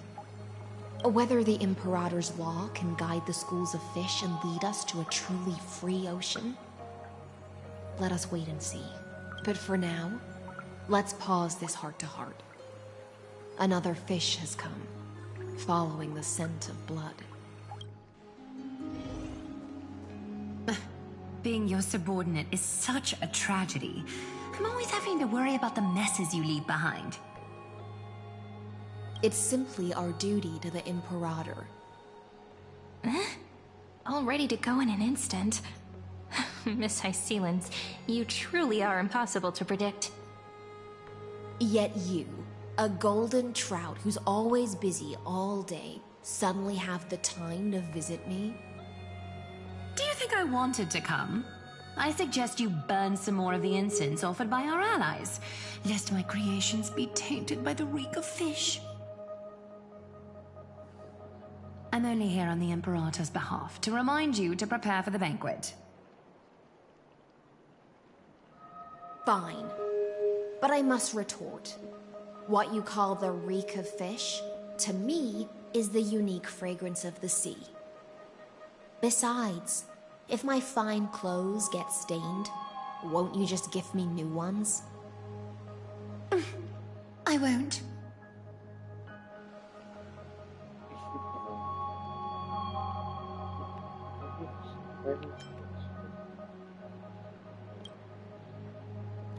Is that how friendship is described beyond the sky? Fascinating. By the way, you both just mentioned a banquet. Could you elaborate on that? Oh, right, you don't know. Every time before a battle, or after a victory, the Imperator holds a grand feast for the Chrysos heirs to lift our spirits. For us warriors who swim constantly between life and death, these feasts are more worth looking forward to than victory. A banquet to prelude the hunt for the god of banquets, and honey brew as a tribute to commemorate the ancestor of honey brew. How absurd. Don't look so grim. All has been decided. Since it's a banquet for Fagusa, why not take a leaf out of the Tidens book? Live in the moment and enjoy life to the fullest. I'm not as carefree as you. That little Dolos kitten is already causing enough trouble for me. And on top of that, I still have tailoring commissions to complete. By the time the cool flame illuminates my eyes, I might not be able to focus as I used to. Glaya's eyes. Curious about these eyes? People often compare them to jewels. But I've already made my decision to ask Romance for eyes that can see everything. I wonder what this world will look like when I take the Divine Authority. In the future, you will still be the finest weaver in the world. Is this also a prophecy from the Three Fates? It's even more accurate than a prophecy. After all, she has already witnessed it, right? It's true. That is true.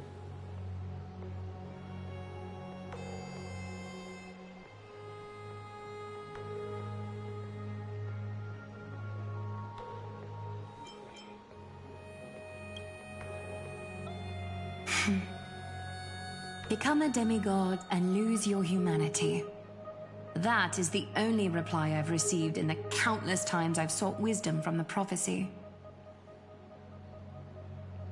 But Destiny's fragments are like stitches. Before they're threaded into splendid garments, no one can see their true charm, can they?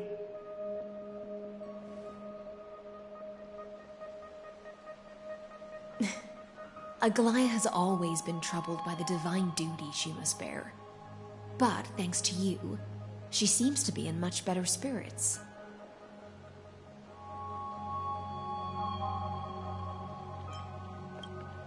Just as she knows how the spinning wheel trembles, I can sense the smallest changes in the damp air.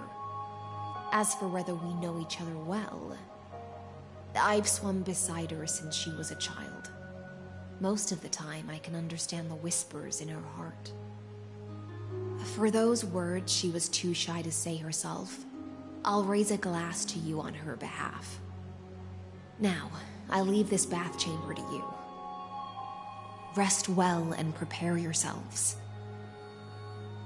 After all, every time we drink and talk could be the last celebration we have in this life. Miss High Sealance has given us the bath chamber. It seems she really does do whatever she wants.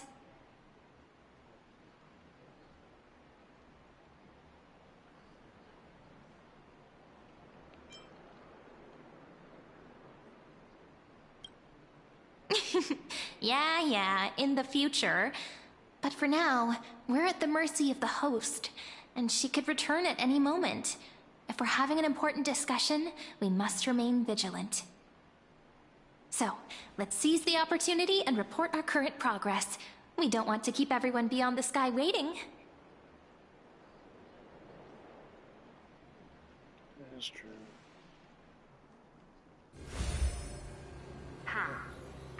First, while that little empress with a candle stuck on her head didn't explicitly say it, she firmly rejected your request to take over the law. Fair enough. Second, Lygus is indeed in this timeline, but since he's somehow connected to that little empress, you have no way to find him. As expected. The road ahead will be long and difficult.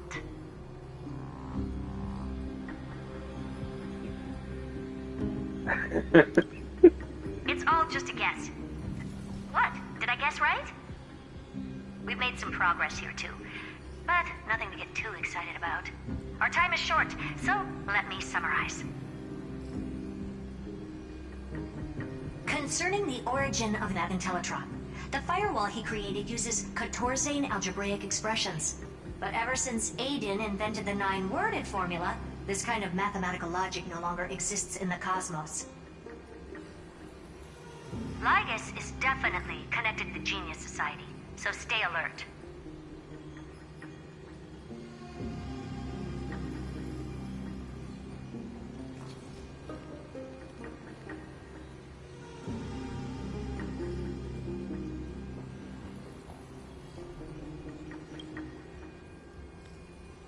We can first exclude Droidhead themselves. They specialize in minding their own business and wouldn't intervene personally. But Screwy and I are still eliminating possibilities one by one. Currently, the most likely candidates are these few. The Lord of Silence, Acha, oh, the 2 Ruperts are also possible. But it would be too boring if it were one of them.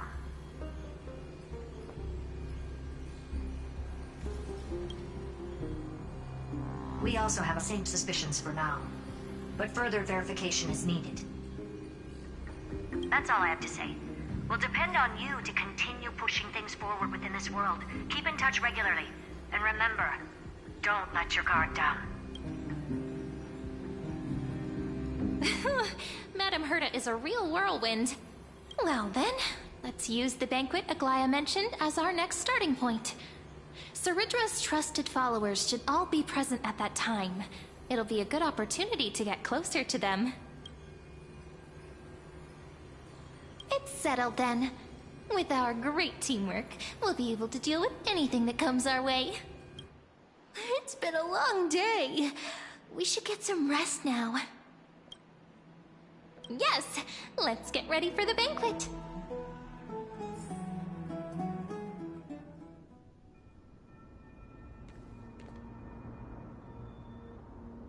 Look, the venue's right ahead.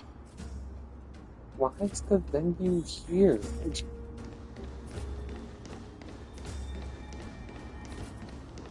And I can even hear singing. It feels so romantic.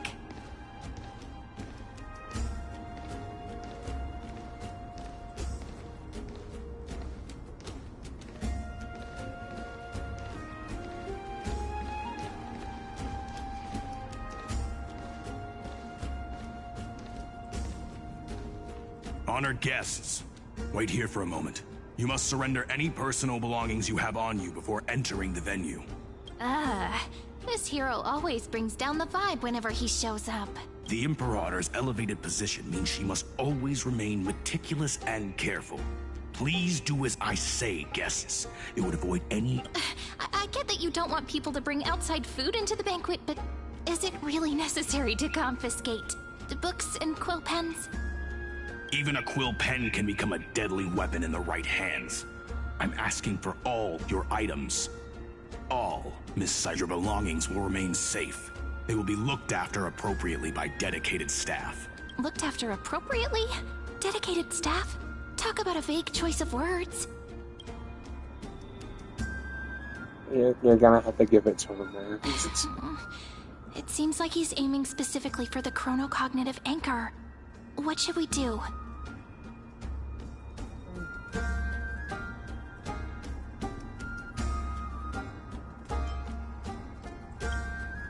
My gut feeling, huh? Why don't we go with their plan and hand over the... After all, If the little Imperator is paying this much attention to you, she probably already knows all about our whispered conversation with the geniuses. I can pretty much guess what'll happen next, but that's actually gonna be our shortcut, right? Guests. All right, we'll listen to you. Here you go. Thank you for your cooperation. The Imperator has some urgent business she needs to attend to and will arrive shortly. Why don't you head in with the other guests first and enjoy the feast? Isn't Ceridra supposed to be the focus of the banquet? But she's not even here. Why is it so difficult to talk to her?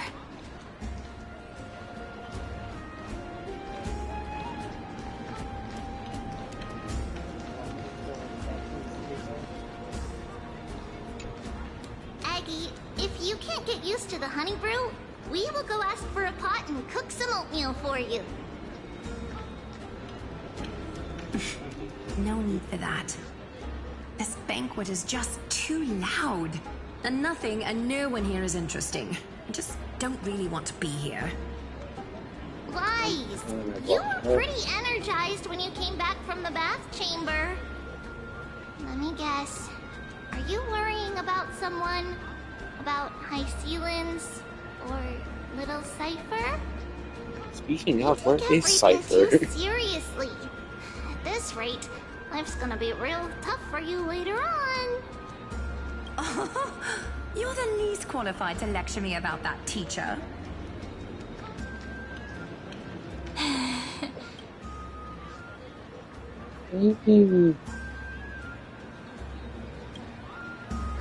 Dear guests, are you here for us? I mean, are you here for Treaty or Aggie? No. I'm just wondering whether you've seen the Imperator.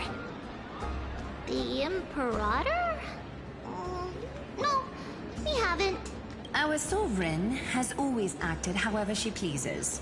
Though she gave us ranks, she'd never tell anyone her whereabouts. Perhaps the only thing she tolerates are chess pieces. And the sky reflected upon her crown. I see. Why do you two look so distressed?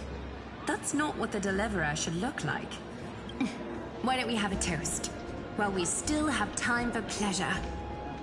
Here. Then we will toast to the tomorrow that will set fate free!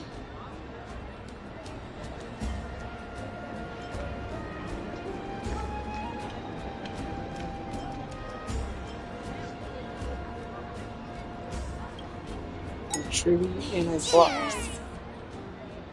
Actually, there are so many people. We wouldn't be able to find the Imperator even if she were here. I know. Let's look for seats that are raised up higher than others.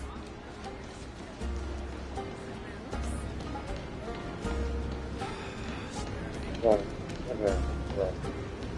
Yeah, so for the sake of time crunch, we're gonna skip the art optional stuff for now. You two have been wandering around the venue as if you have something on your mind.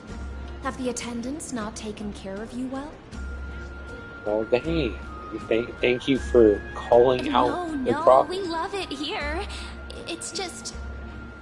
we're a little concerned, seeing how the Imperator still hasn't arrived. Don't worry.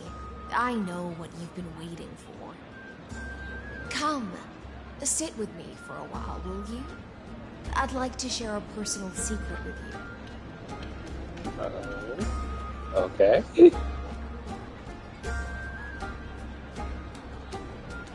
See here?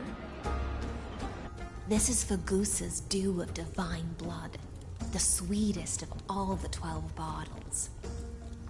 On the night before such a historical event, I'd like to share this marvelous Alright guys, I will be right back.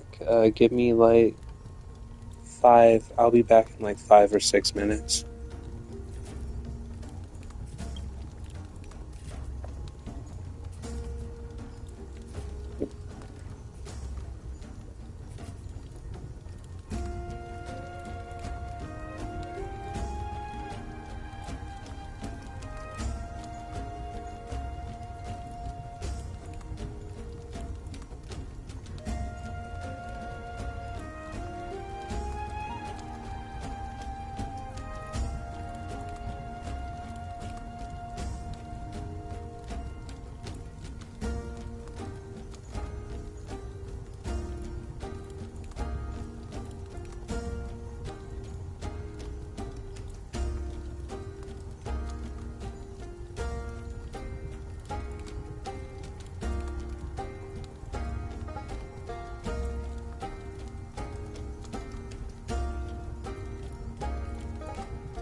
Alright guys, we are back.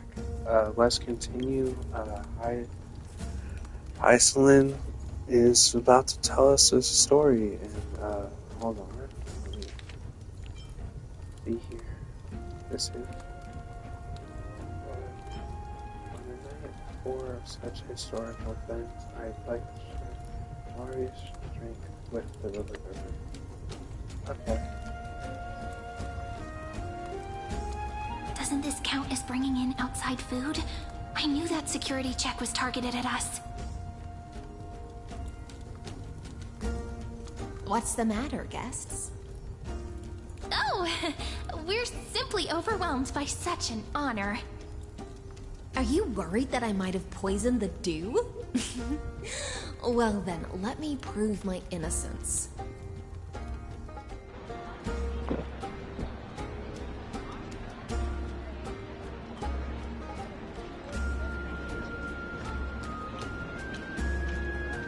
See? It's completely safe. I feel like Miss Hysealans wants to talk to us about something. Why don't we go along with her for now?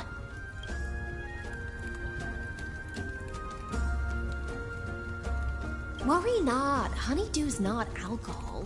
It won't get you drunk. On the contrary, it can make your mind even sharper. I just don't believe that. Please, have a taste. Okay. Would you like some too, little sea air? I can drink it myself. Oh wait, did she? How is it? Sweet enough? Yes. Very calm at times, tempestuous at others. That's the taste of the ocean. It'll do you good to understand the goose's fickleness before we set off to face their waves. Just like how you're about to understand the secrets within this dew. Now, please turn around. Very, very quietly. Don't make a single noise. Okay.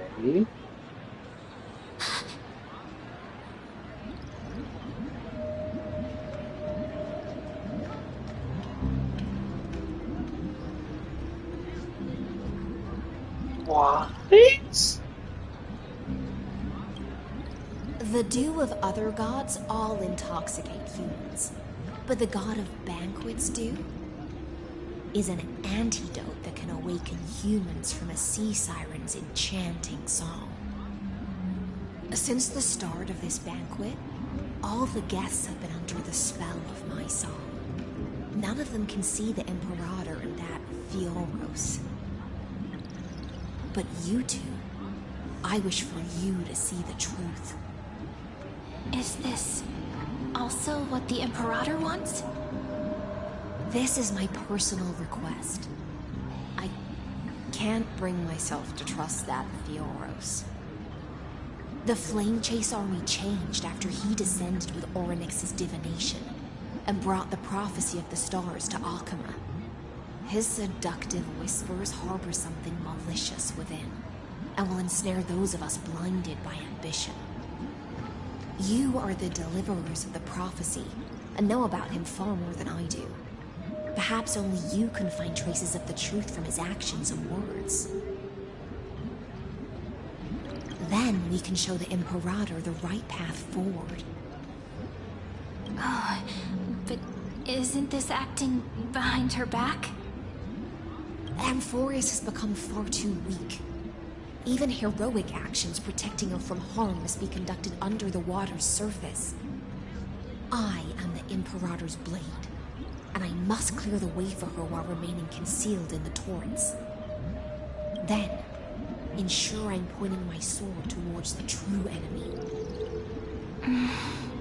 Can you promise me something, Miss Hysealans? Ask away. My friend has in fact come here to stop that villain's evil scheme. Our goals are aligned. But as to the decision the Imperator must make, She has no wish to transgress her authority. We just want to tell her everything we know.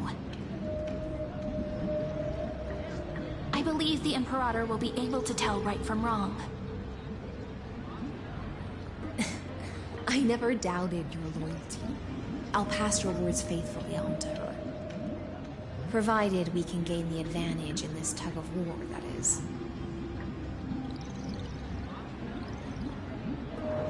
Now, return to the feast. Bring this cup with you and keep your distance. Pretend you are still immersed in the sea siren's fantasia. And I'll control the moisture in the air. That way, you'll be able to listen to sounds from afar as if you were a whale of the depths and hear every word of their conversation. I wish you a victory in this first skirmish. It's the exciting and thrilling undercover part of the adventure. Nice. Okay, so we are going on to you. Let's mingle in the crowds here. Relax. Relax. Try to act natural. Where's the Imperator? Still not here. That little imp is always acting so high and mighty towards everyone. Today, I will... Whatever. Pour me another cup. Though she has succumbed to drunkenness, she still does not dare challenge your authority. A criticism of my height is a grave enough insult already. She should be dismembered. Do you often test the loyalty of your subjects like this? You jest. The Imperator does not need blind loyalty. As long as one can prove they have value, I am willing to be lenient towards them. Let's cut to the chase, Theoros. If I pass the trial and grasp this world's law in my hands, what will you do then? The answer is simple. I will connect amphoreus with the stars. Don't No, you won't. waste my time. Be precise. Be specific. I won't ask a second time. Allow me to adjust my statement. I will correct the regulations within the old law that sealed off amphoreus and merge the black tide with the torrents of Era Nova. Hold on.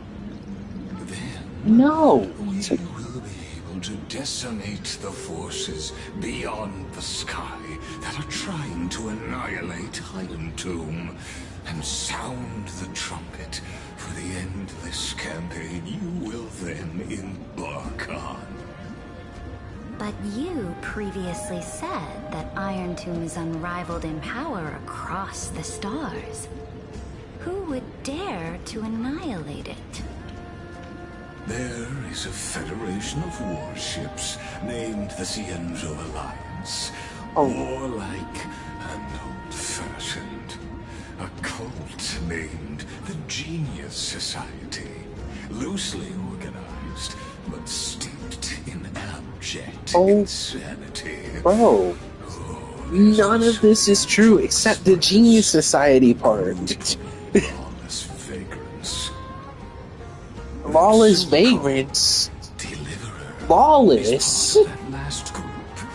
Those vagabonds mistakenly believe they can connect the stars through alliances instead of conquest. Bro, this guy has to be stopped. This is like pure gaslighting. Like, what is this?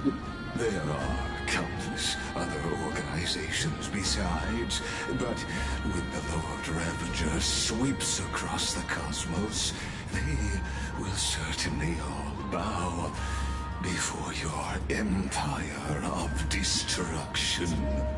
That's not how that's gonna happen, but okay. The Achaemenid Alliance is invincible!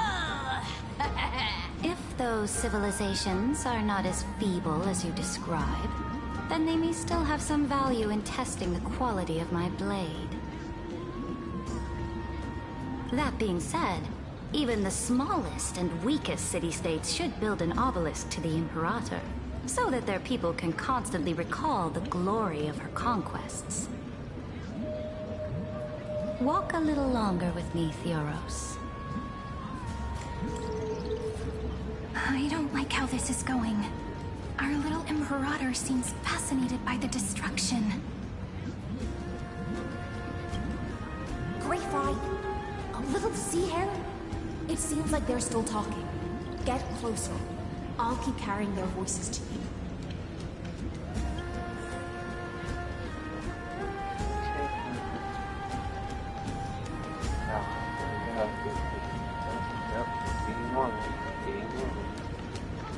Not being suspicious at all.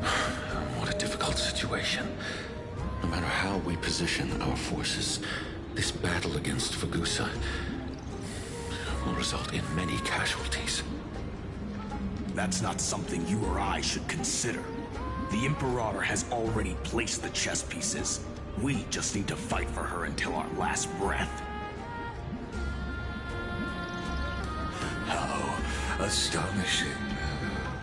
The commanders under you have such different personalities, yet they share the same loyalty.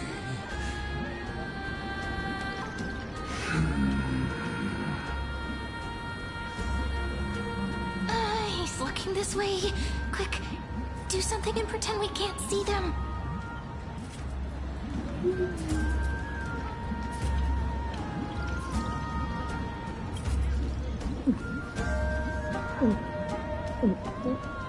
Yes. Slow down. Nope. Nope, I'm chugging this. Are you okay? Yeah, I'm fine. What's the matter? My apologies. I was just checking whether everything was fine with those two distinguished guests of yours. And it seems like all is well. Let us continue our previous conversation regarding the soldiers fighting for you. Are they aware of the price they must pay for the trial of law? If I recall correctly, you've already lost a bout against Talanton due to offering insufficient sacrifices. You dare mention my name alongside the word lost? Forgive my transgression, great Imperator. Watch your words and actions. All you need to know is that my victory in the trial is guaranteed. Even without the trial of law, they've already sworn to give their lives for my conquest. So tell me, if everything happens according to our agreement, how would you recommend I deal with that deliverer? Good question. Do not let her fool you. That woman from beyond the sky contains a seed of ruin within her body. She must not be allowed to tarnish your glory. And as wisest decision would be to hand her over to me. You plan to torture her? Calling it experimentation would be more appropriate. Nah. The guest's patience is running thin. I plan to remove the Fantasia and head into the banquet. I will heed your advice. Leave for now, Theoros, and go back to Akama. You don't want to confront those two directly either, do you? Indeed. It's a pity that Antikytherians are lightweights when it comes to drinking. Before I leave, I would like to make a toast to your boundless ambition, using my spirit instead of a goblet. W. Gaslight. Okay. As I expected, that Theoros's schemes have been revealed. Thank you for your bravery, guests. It's time for me to dispel the Fantasia.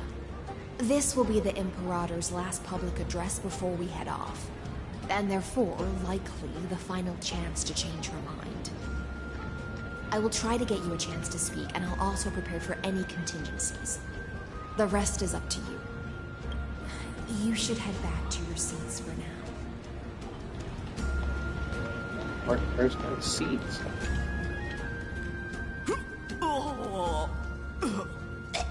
This honey brew sure wears off fast.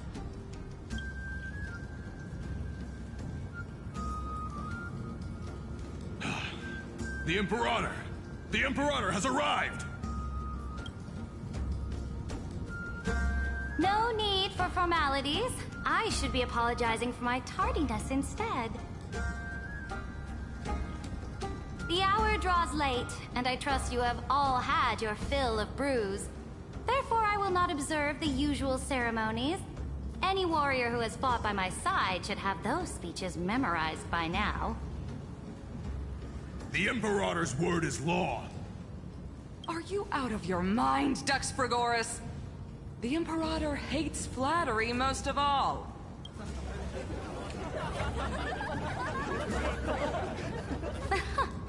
A joyous atmosphere is a better fit for showing me your resolve.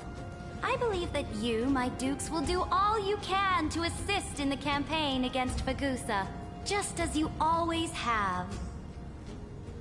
However, it's a pity that I have never tested your loyalty. What does she mean? What is happening? What does she mean? The purpose of tonight's banquet is not to raise our morale, but to establish which allies our alliance can actually trust. What? And sever the heads of the traitors as a toast to all before we march. Okay. Yes. Some among us have discarded their vows in order to foment vile conspiracies. Now listen. What? These traitors are standing right here in broad daylight.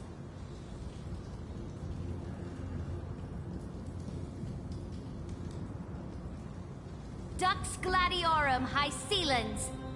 She used the Sea Siren song to immerse the crowds in an illusion and conceal her whereabouts. She then worked with those from beyond the sky to spy on confidential matters, hoping to rob the core flame by force and harm me, the Imperator.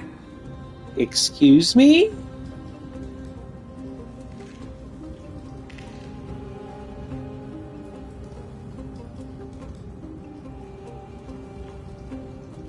What the f is going on? Imperator, I can explain.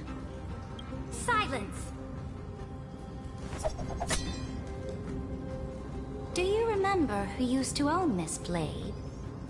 She met you once, back at the Temple of the Three Fates. It was Kindness, the head of the Cleaners.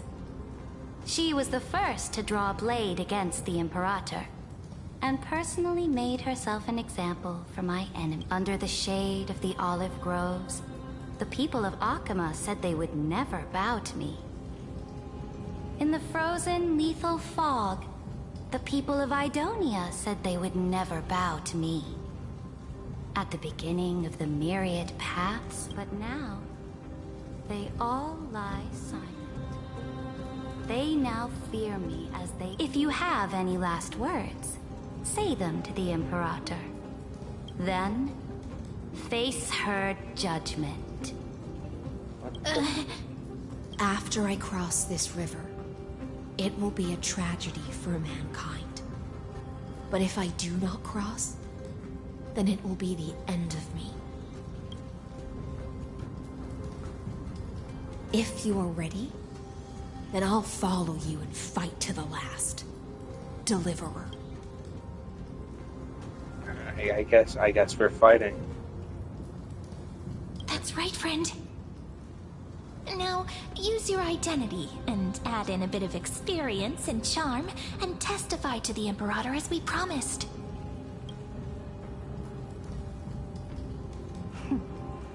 You think you can slay a king using your words instead of a sword? I'll have it. Show me the weight of rhetoric from beyond the sky. Will it weigh heavier than 3 human lives? Let's try to watch our words carefully.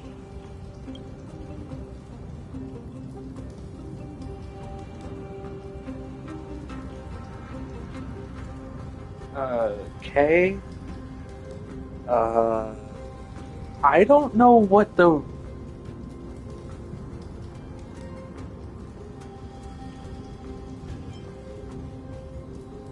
The prophecy you know of, the Era Nova, spoken by Kefali, is nothing but a complete lie, spun by Lygus.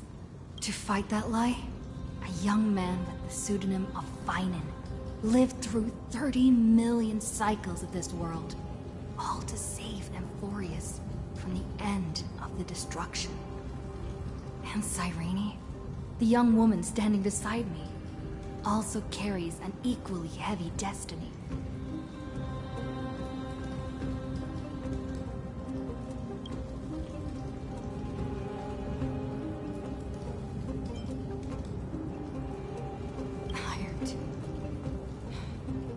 Ultimate end of amphoreus' destiny. It is an embodiment of pure horror that walks the path of destruction and can never be tamed. That is the only thing Lygus cares about. As for amphoreus, pure glory and campaigns, he doesn't care about any of those. He will most certainly betray you. When that time comes, all of us will be ground to dust by the destruction.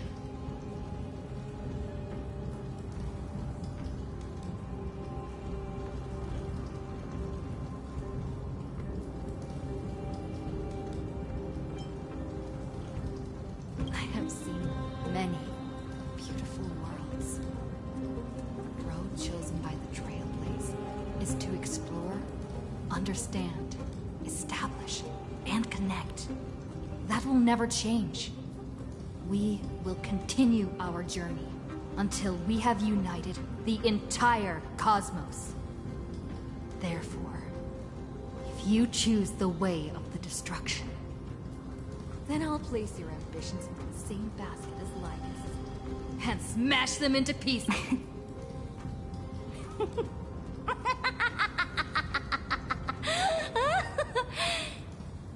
That was truly a chaotic speech.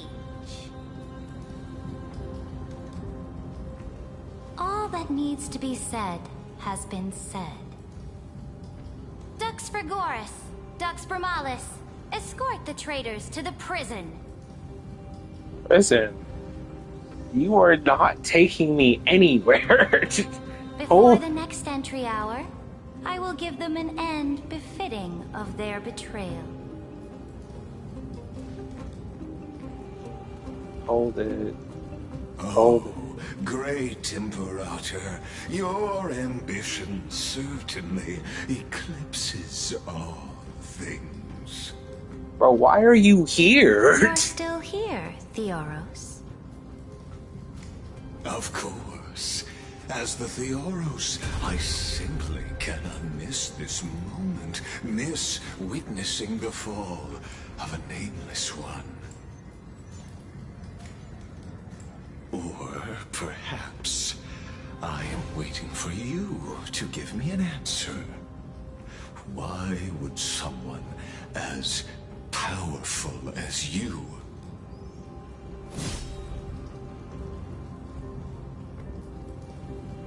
use such a clumsy excuse as imprisonment to ensure the Deliverer's safety?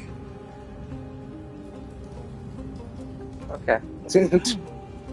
So you finally tossed aside your act.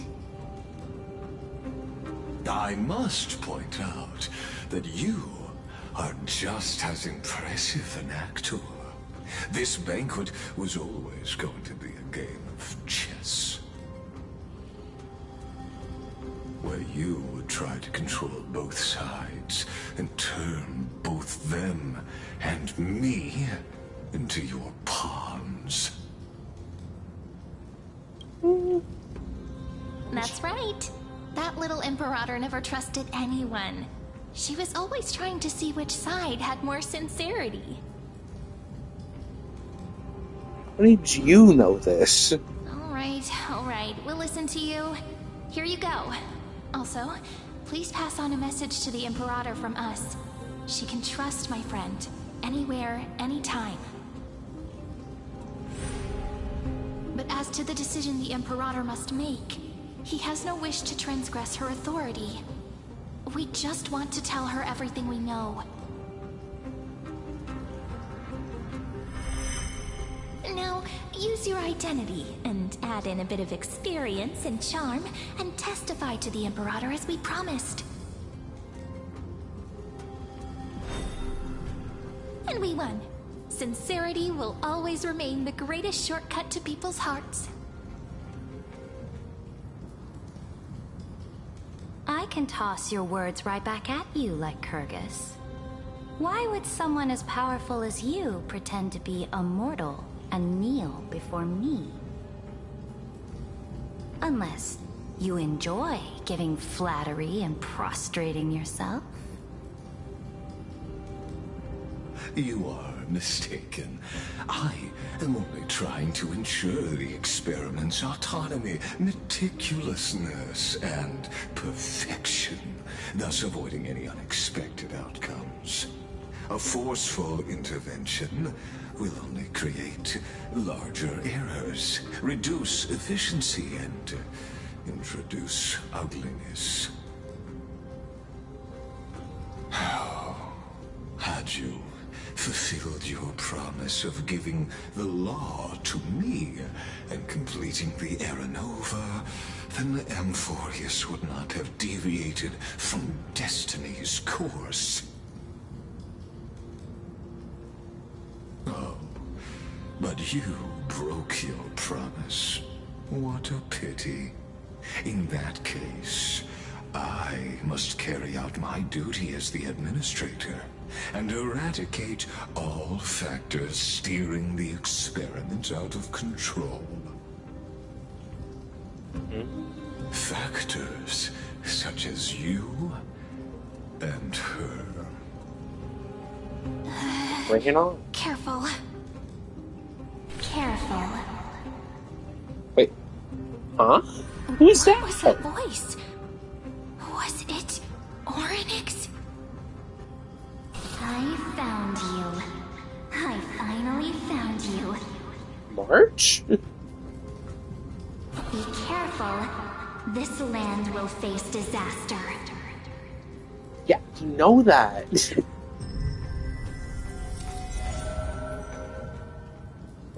Wait, what? Huh? The time of judgment is nigh, my lady. The prison I have built for you is now complete. In the name of the erudition, I invite you to step into the same cage as mine. The erudition?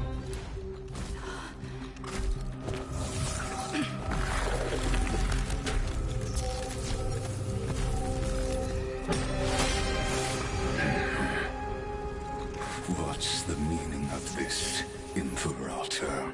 I did not permit you to act. A ruler is the only one who can decide their subject's destiny. But, great Imperator, what judges destiny is not the ruler, but gods. Don't forget, my realm only allows for the existence of humanity. Moreover, Dealing out extrajudicial punishment equates to defying the law, and the culprit is to be sentenced to death. But you have seen how I can erase life from this world with just a clap of my hands.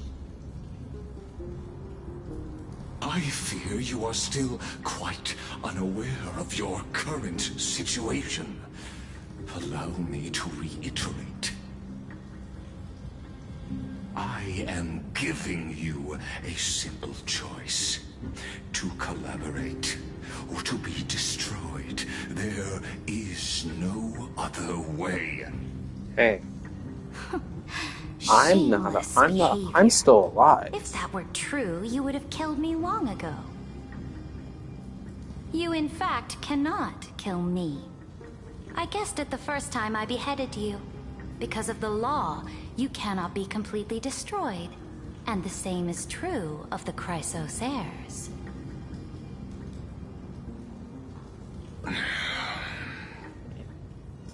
The more you bluff now, the more you are proving that conjecture to be true. What magnificent foresight. I once regarded this precious quality of yours as a sure sign of my ultimate victory. But now, I have to admit that I made a mistake. Yet, as a mere mortal, how will you contend against the Theoros? We are both slaves to hubris. But do you know what differentiates us, Lycurgus? I will never be blinded by my pride. If I wish to break the scale's balance, I only need to appeal to external forces and use them for my own ends. Bro. Finally, we get to meet face to face, senior society member. I offer sincere acknowledgments for your many past achievements, but I must deeply regret your current perspective.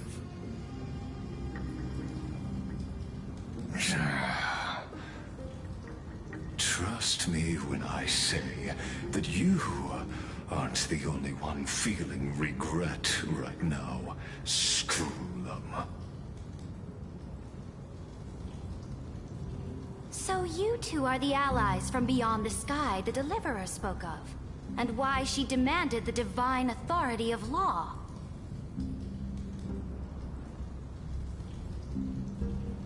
Come and prove your strength to me. Show me the power of these so-called paths. I have spent much time and effort to secure this treasure from beyond the sky just for this moment. In the name of the Sovereign of planet Scrulum, your allies have responded to your call, esteemed Imperator. Please allow me to spell the situation out for you, Lord Lycus. Permission to read the ultimate protocol is already in my hands. It'll only be a matter of time before we acquire the authority to write and execute commands as well. There's no way the flame chase journey will continue after you've burnt your bridges so thoroughly like this. Do you really think you can still win?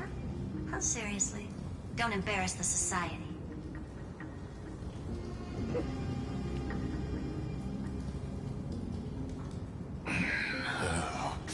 I understand that a mere zero possibility does not equate to zero. That argument is very persuasive to me. Which means the same principle also applies to you, my dear peers.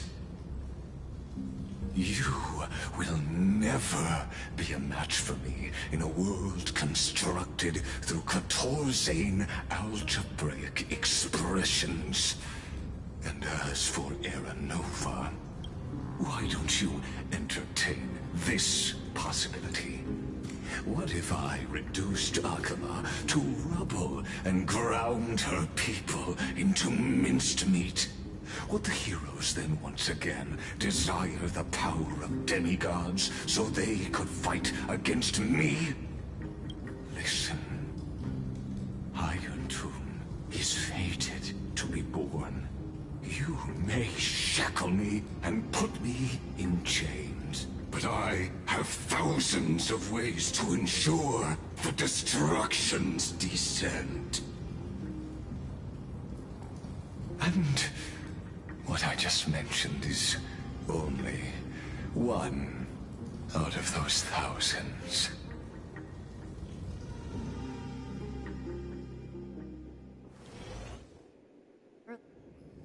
Okay, so where was I sent, and where am I? Where am I? This is the place out. This doesn't feel the same as before. How should I get back? Warning! Warning! Warning! Warning! Warning! Warning! Command. Isolate. Since we parted ways last time, I have modified the exomyth into an audience area exclusive to you. Now, you will be able to... Oh, we always feel so powerless before fate, don't we? This could, in fact, be a wonderful opportunity for you. From the audience's perspective, in this place where time flows far slower than within Amphoreus, you will witness the end of that world's saga.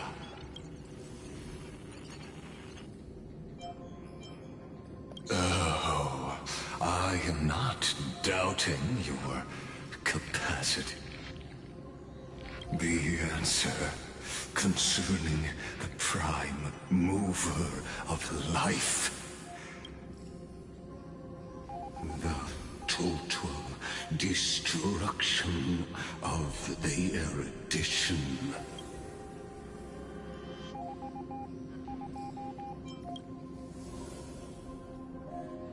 Do you see me as their faithful disciple? I am certainly not. I have tried so hard to ensure Iron Tomb's birth, just so that I can correct the error named erudition that humanity crafted with their own hands. Oh, how I yearn to return to those days before Nous was born. Back then, the boundaries of knowledge were like the starry skies, evoking feelings of longing and delight among humankind. But now, truth has become the sacrificial offering required to gain an audience with them. And the geniuses would say that Nous already knew. Bro said then like it was a slur or something. That arrogant Eon was born from the primal mobile of humans' desire for knowledge. Yet, they themselves sealed off humanity's capacity to seek enlightenment. I am simply cutting down a tree of doom that we planted ourselves. I must admit that the process of answering your questions has reminded me of the happy days of learning in my youth. However, it is a pity that my true form must now descend into Amphoreus to deal with the accident that arose because of you. That's but you won't have to wait long. When the curtain falls, you'll surely understand mine and Amphoreus's ardent wish. Where time flows slower than within Amphoreus? If Lygus spoke the truth, then I don't have much time left. But how can I get out of here? Can you hear me? Little one. Is that Herta? Herta's voice? Warning! Warning! Warning! Hurry up! Put some speed into it! I can't keep this up for much longer!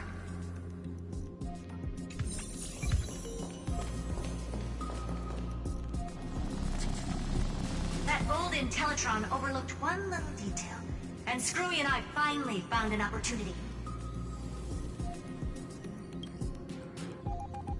Let's keep it short. While you were gone, well, in those few years, Amphoreus... Few years? Yes! Time dilation, resulting in an uneven flow. Don't you know this already? Let's stick to the main points. The Chrysos heirs activated the chronocognitive anchor and helped Skrullum and me open a hole in the firewall. We made some adjustments, so he can't attack us immediately, but it won't hold for long. Critical warning. Critical warning. Time is running out. Here's the conclusion. It'll probably take a long time for Screwy and me to completely break this cage before Chrysos heirs have a full grasp of the law. To be safe, we'll continue to launch side-channel attacks on the system to give you opportunities to escape. You need to seize these opportunities. So start moving, and find a way to pull off a magnificent jailbreak. We detected another path's influence. Critical warning. Its power is strong. Maybe able to help use the path's power. Make it detect you. Unauthorized communication terminated. Is Herta saying a certain path's faction has arrived in Amphoreus? And I can ask them for help? I mastered the powers of different paths in my previous journeys. Think hard and figure out exactly which faction has arrived at Amphoreus, and which path's power I should use to call for reinforcements. Are these showing my memories? With the Stellaron in my body, I will a world that'll give rise, but what if I end up pulling in the Antimatter Legion, or the Annihilation Gang?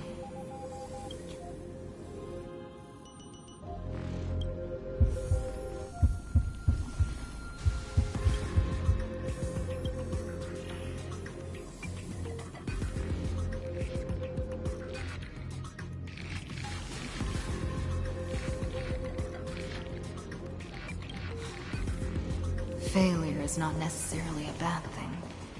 This power wasn't gonna call up anyone nice after all. I obtained the flaming lens left by the architects, and gained the power of the preservation in Belobog.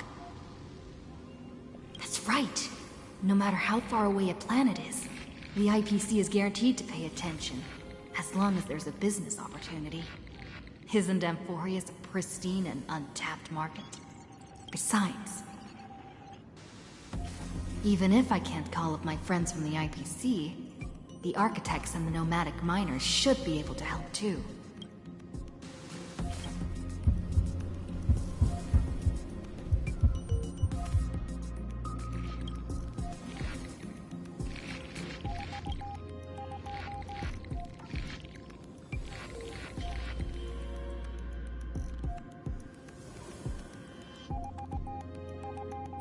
Seems like since Amphoreus has no overseas market, the IPC's hand can't reach it. I received the Watchmaker's hat in Penacony, and declared war against the Order. Then gained the power of the Harmony. I can see where this is going. It's gonna be like the Remembrance. That's right. The benevolent family must still remember me for saving them. Their music echoes throughout the stars, and they'll definitely want to help. Come, dear hat. I've put you aside for quite a few chapters already. Sing with Clocky. The world is in harmony and the stars shine bright.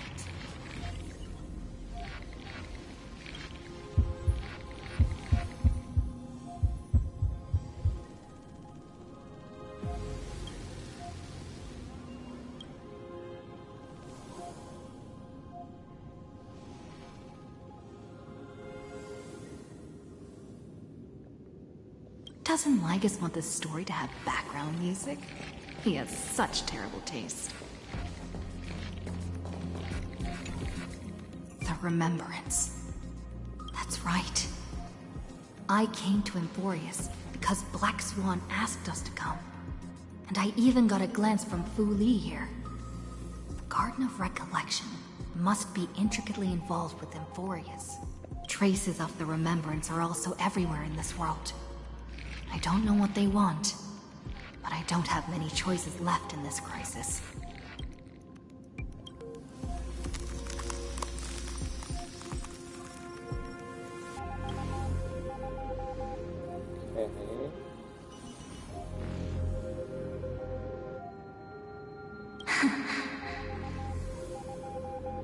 I finally found you. Following the sound of memories.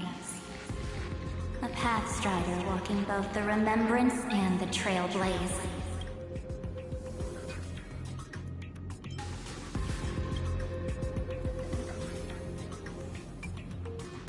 Warning! Warning! Warning! Erudition's prison cannot stop us, for we lie outside the logic of zeros and ones. Come. Leave the cage of Logos. The mythos of amphoreus waits for you to continue its story. When that brightest star, that star heralding the dawn, finally rises, a boat, so used to drifting, at long last enters an island's safe embrace. Oh, Pathstrider, we have helped you break free. Hurry and set off. The Child of Remembrance awaits you. March? What's she doing here? March? Oh, you're finally here! We haven't seen each other for such a long, long time. My good buddy, I've really, really missed you.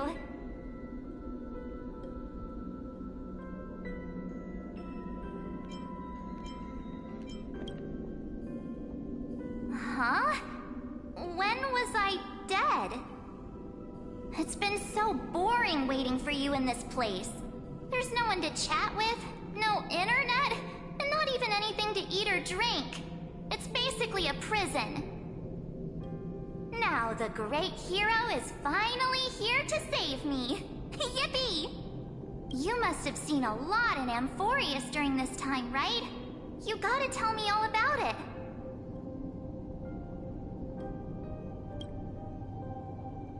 Then take your time with the storytelling. Or do you not want to talk to me? But let's get out of this spooky place first. This is not a good spot for a reunion chat. Why don't you take me back to reality? A strange voice told me that I can enter amphoreus if I keep following this road. So, let's head off. I still don't know what that world even looks like. Why does March feel so weird? What are you standing around for? Do you actually like this place? Get moving. Hurry! This door should be the exit. Maybe my instincts are wrong. Let's follow her first. Are you okay? You haven't said anything for a while. Has it been so long that you're still missing me? There's no time to waste, though. The Chrysosayers and the Geniuses are all waiting for you. No. The discrepancy is getting worse.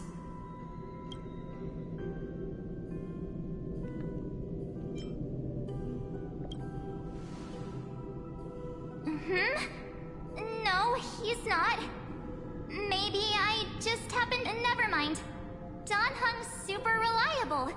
We don't need to worry about him. He's probably waiting for us somewhere. All hail and hearty. No. The Geniuses would have made sure that Don Hong made it back on the Express. Besides, the March I know wouldn't be so dismissive about her companions.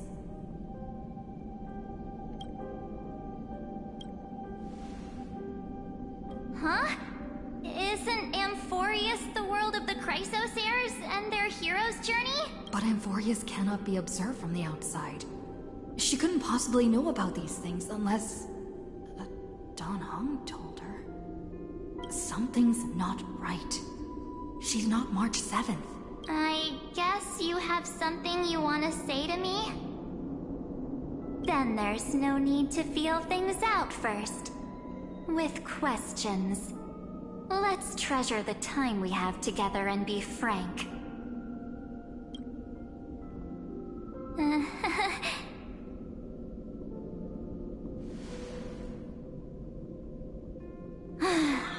As expected. A glimpse of memory is not enough to deceive the bonds of friendship forged between the Nameless. In that case, there's no need for further deceit. You're right. We're not the March 7th you are acquainted with. But we can send you back to Amphoreus, as long as you are willing to help us.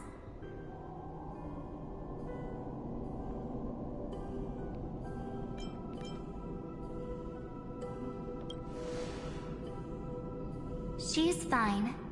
This form was simply borrowed from your memories. We'll introduce ourselves to gain your trust. We are the Garden of Recollection.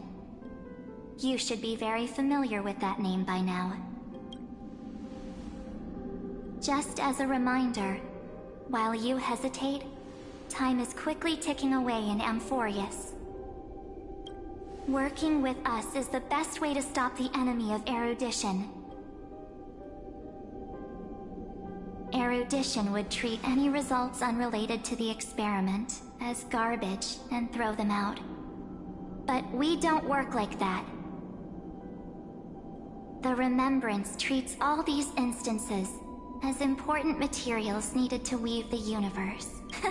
Besides, this would be child's play for a great hero like you.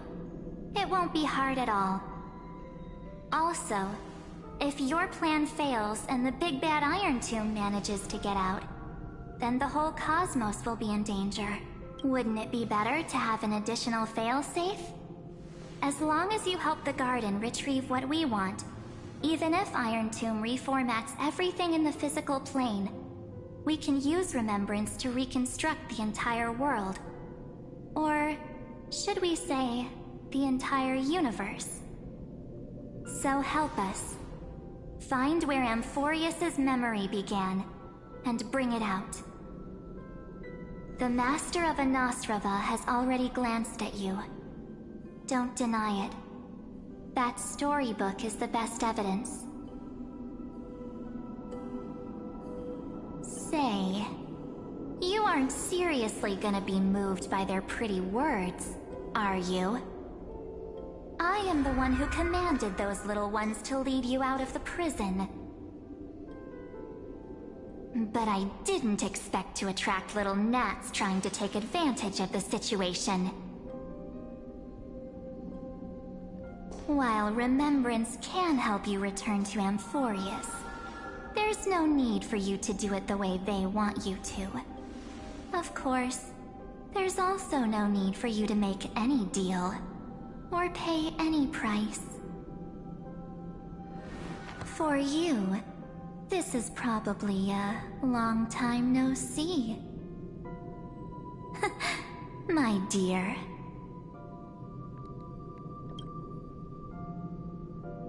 Shh.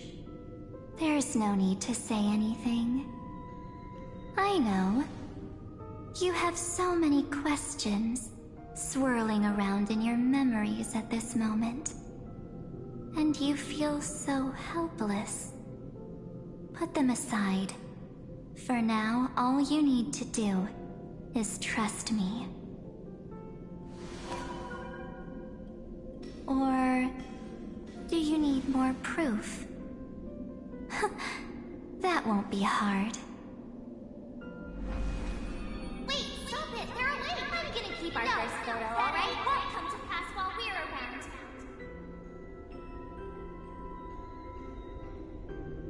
And now, The statue. Is that John Hunter's brother? Oh, did you hear that? She just called me, but I'm in the future full of pain. Hey, are you sure? Maybe a couple of punches will help to jog your memory. It's as if they all happened just yesterday, right? I don't want to lie to you, which is why I will not use her name.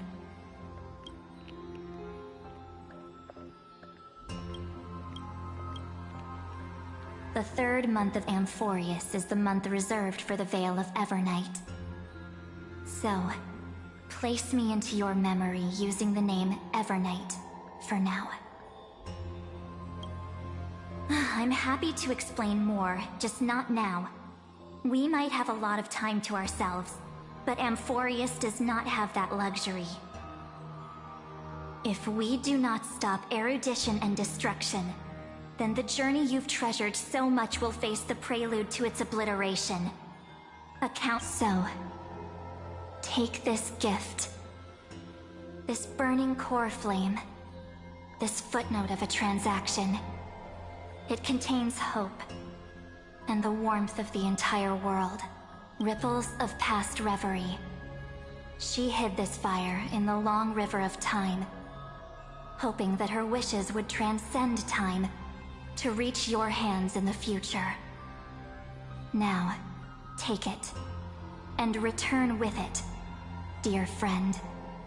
Return to Amphoreus, and overturn the final Era Nova. Witness the time that stood still for the Deliverer, and the resistance that never bowed to the destiny of destruction over the long years that passed in a flash.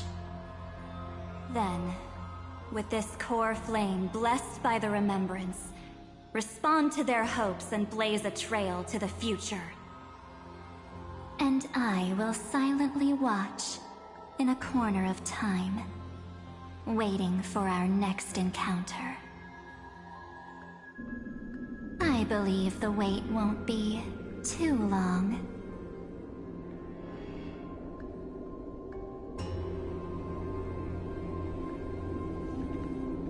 What exactly is happening? Keep going. Keep trailblazing. For Amphoreus. For you. And for the March 7th in your memories. Go forth.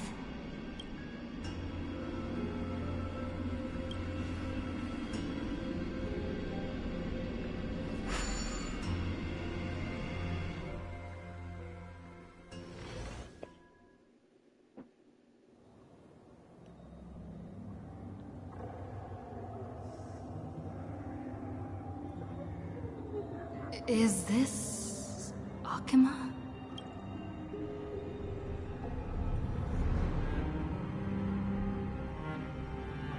No one's here. And the dawn device off.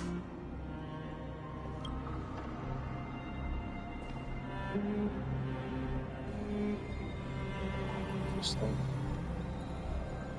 Am I too late? Well, technically, you wouldn't be here if you were too late. But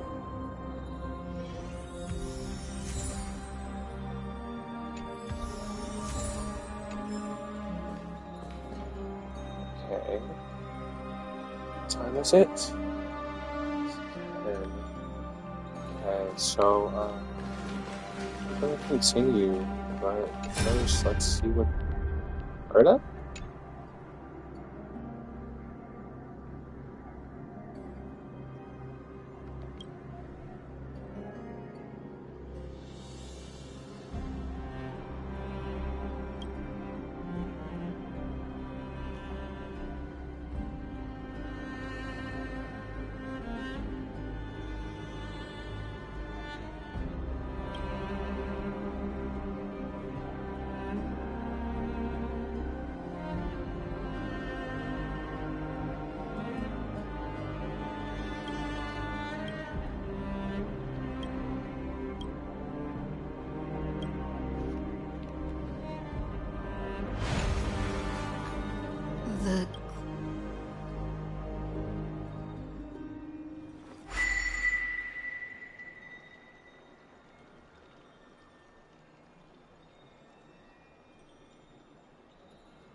There's so much I wanted to say for our reunion. Yet now that you're back, there's only one thing to say. Welcome back, friend. It's been such a long, long time.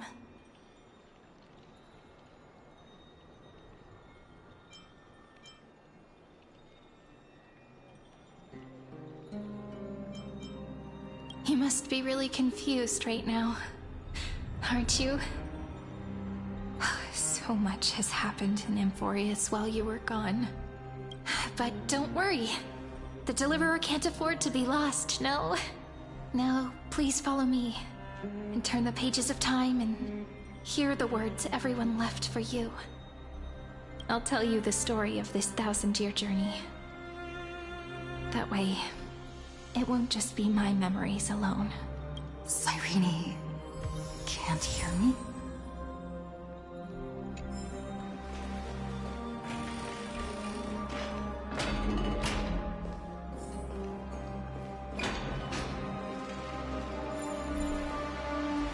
Wait. Did everyone die?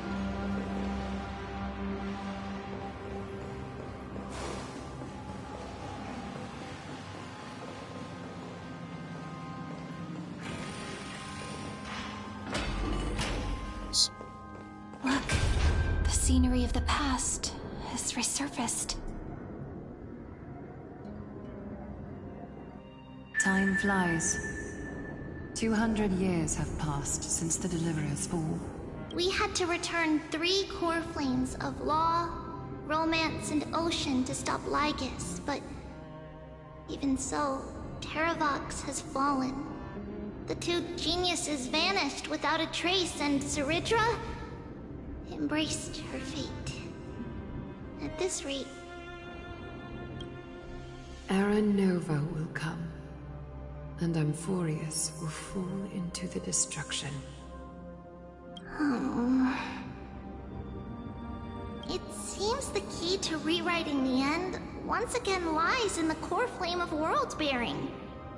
According to the instructions left behind by those 2 geniuses, we must get it into the Deliverer's hands, no matter the cost. But how? We need to find a way to hide the core flame. And we must buy enough time to keep Lygus at bay. About that, Rini might have some good news. She had that dream again last night, but the Titan's voice was clearer than ever this time. She said, "Pass the flame into the future." Is that a prophecy from Orynyx? She chose to side with humanity this time and hide one of her kin's core flame? It seems Amphoreus' fate isn't sealed just yet. You're right. History has changed. Humans and Titans are both giving their all to keep this world going. Perhaps a relay across the ages is finally about to begin somewhere out there. Unfortunately, life will never go smoothly. Leiden's army is already at our gates, and their commander... That Lycurgus. He's right outside Akama. Light calendar 3960.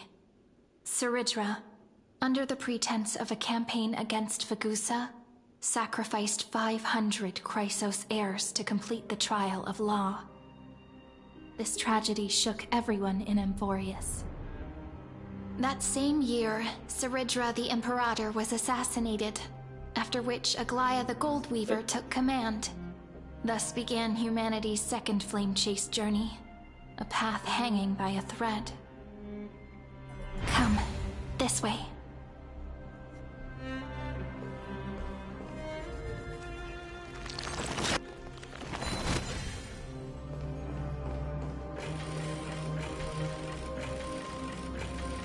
Okay, so Farina died. The eternal holy city? What part of that eternity?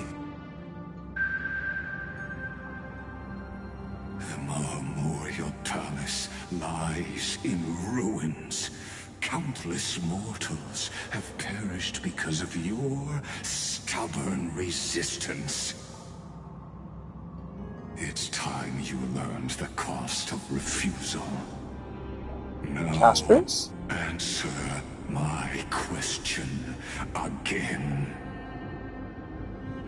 Where is Kefali's core flame?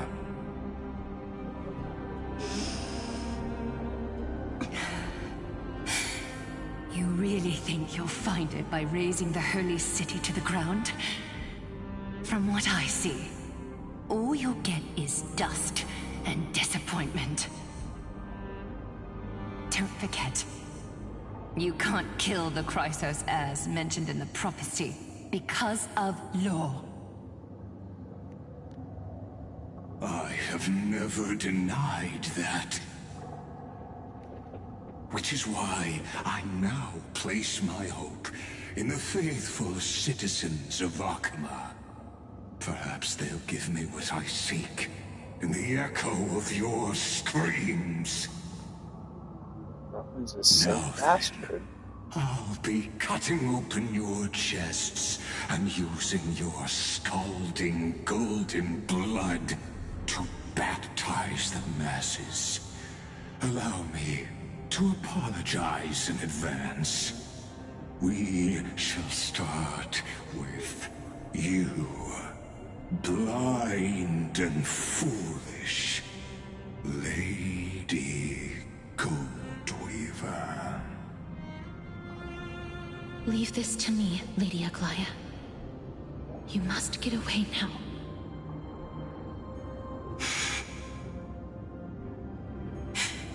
No, Holy Maiden. I'm the one who must stay. What? His conspiracy won't succeed. Because Romance is ready to make good on their promise to weave an indestructible armor for Amphoreus. Its name is Solidarity. You must escape with your life and carry word of my death to those still fighting, then keep going with them. Just as the Imperator lit the torch of resistance with her death, my passing will make this flame everlasting. Take good care of it, guide it to the future, and place it into the hands of our deliverer. 50 years later, Lygus led his forces again to Akama. He charged directly into the Holy City and razed the Marmorial Palace. History would name this battle the Third Siege of Akama. 90,000 brave souls gave their lives for Akama that day, including their fearless leader, Aglaya. Go forth, Deliverer.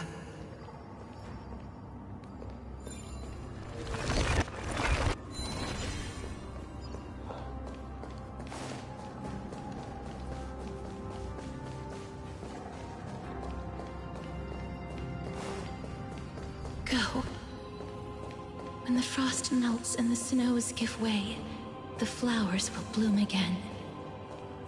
You'll find me there. So what you're saying is... Princess Homebuddy is never coming back, is she? She just left, like that. Since Cass has made up her mind, we can't let her resolve be in vain. But...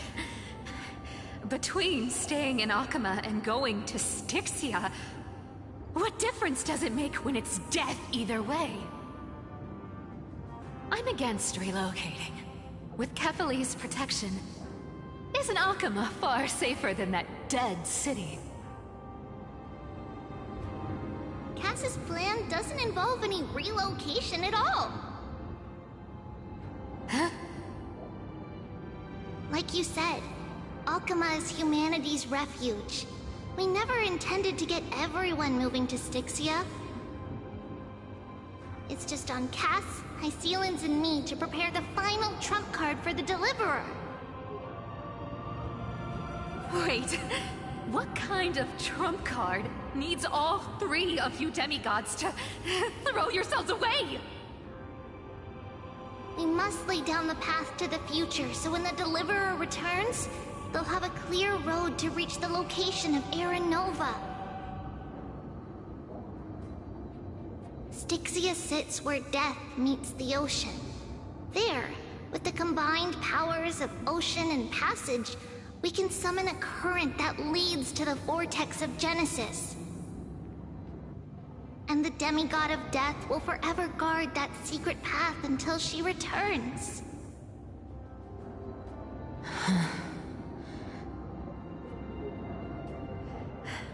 We all know Lygos will set his sights on the vortex of Genesis. That's exactly why we have to do this.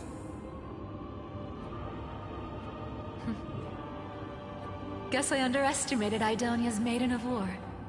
She's got way more steel than I thought.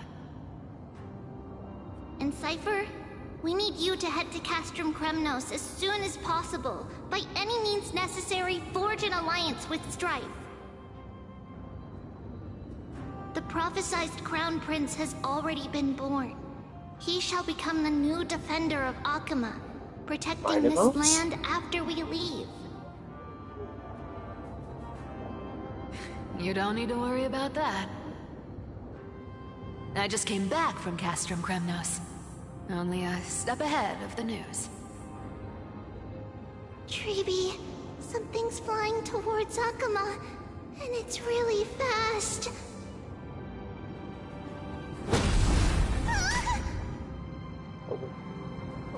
What is it? It's a spear! It's the Kremnoans. Their king's already here. With the protection of the demigods Trebios and Cyphera, Akama endured wave after wave of warfare, though just barely. Castorus chose Styxia as the last resort, and completed the trial of death, causing the stagnant waters in the River of Souls to recede. Soon after, Trebios departed on a long journey. That same year, the Kremnoan king Euripon, along with his son, Prince Midamos, joined the Alliance to safeguard the Holy City in the Battle of Deliverance.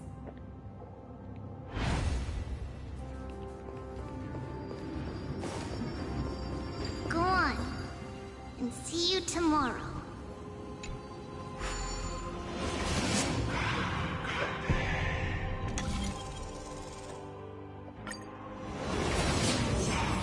Breaking me apart buys this world even one more second.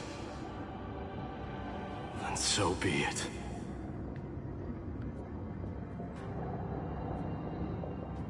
But it's gonna hurt a lot! Pain brings endless torment. But it can never destroy me. I believe that you were thinking the same thing when you stepped through the gate of infinity and jumped off that cliff.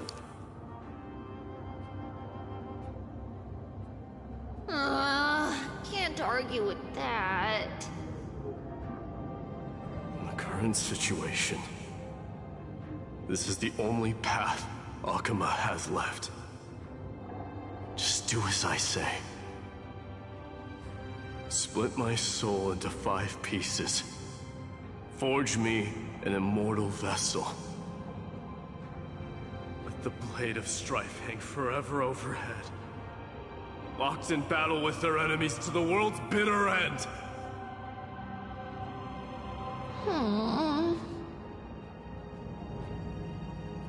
There's no need to be sad, Lady Treebeos. Haven't we already taken great strides towards that promised tomorrow?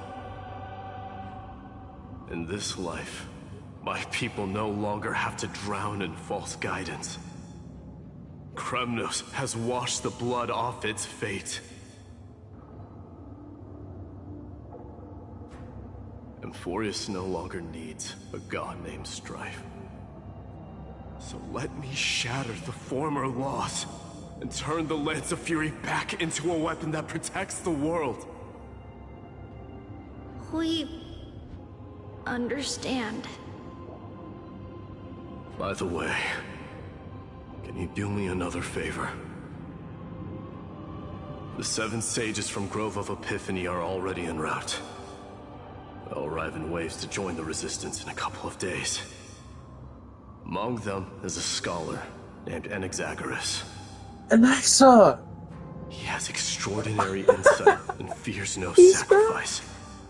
This soul-renting ceremony wasn't just my decision. It was his counsel. His wisdom will surely be the backbone of Amphoreus' survival. Watch over him.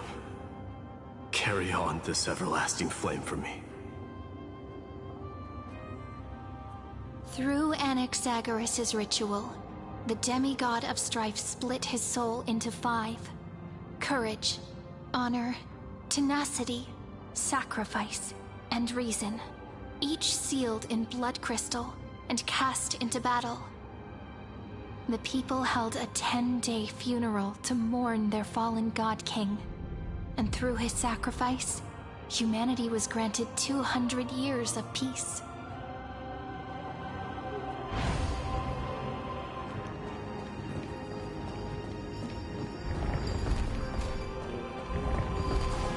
Keep moving forward.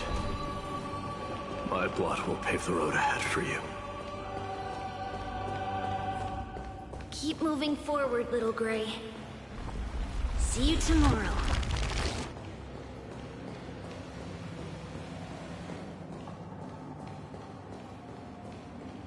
That seamstress wasn't wrong when she said a lie needs more lies to keep it together. Reason and trickery. Never thought we'd be the pair to finish this final setup. Can't catch that Tin Man without your little slides. Besides, this is our last shot. Not the time to be picky, right? Don't oversimplify it. Lycus just found out Akuma's been an empty shell for the past 50 years. He's bound to be furious. At this rate, he could have done anything. That's exactly what we want. Rage blinds even the brightest minds. Doesn't matter how much of a genius he is, the principle still holds. Once he storms into the council and confronts me head-on. You trigger your alchemy with a boom, and turn him into a caged beast. Easier said than done. You still have to pass yourself off as the deliverer without anyone catching on. And you really think a human alchemical array can bind a godlike being? That's just nonsense. What? Getting cold feet? Or you just don't believe in the almighty worth of the demigod of trickery? Just tell me straight. Can you do it or not?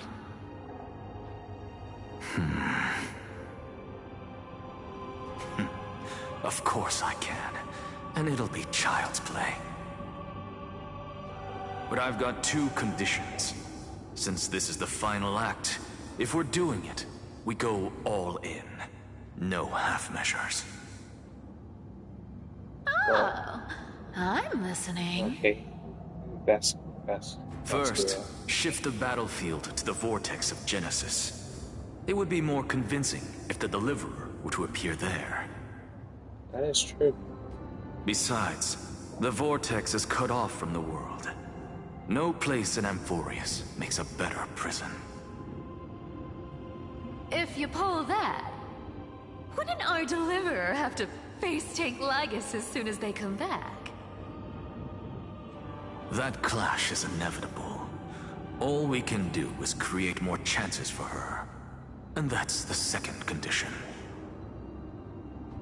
The vortex belongs to Fagusa in the first place, remember? And there happens to be a demigod of ocean among the few survivors in the world. Lupai Sealand's in. Let her join the final act. I'll transmute myself into a Philosopher's Stone and embed myself into the formula. And when the time comes, she needs to shatter me and scatter that stone's ashes into the ocean within the vortex. Huh? Huh.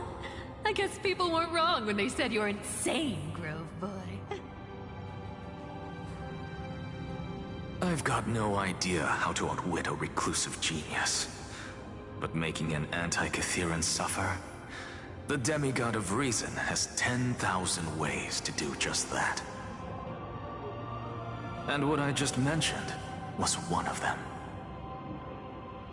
So what exactly does your formula do? Now that would spoil the climax, wouldn't it? Can we at least By see now, it happen? Hyacinth must have completed the Sky People's ritual.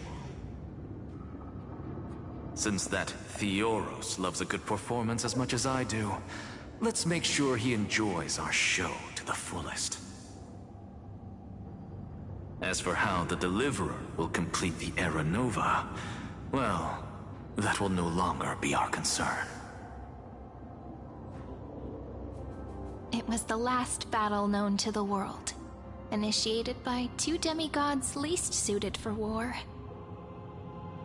In the end, reason and trickery kept their word.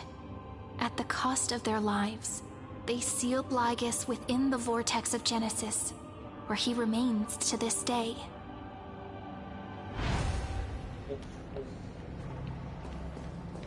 Go forth. Finish the greatness left undone. Quit overthinking! Just run! Keep running. That'll be enough.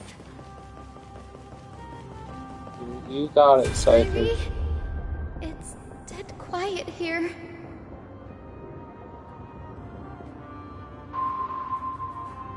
Akuma will stand eternal.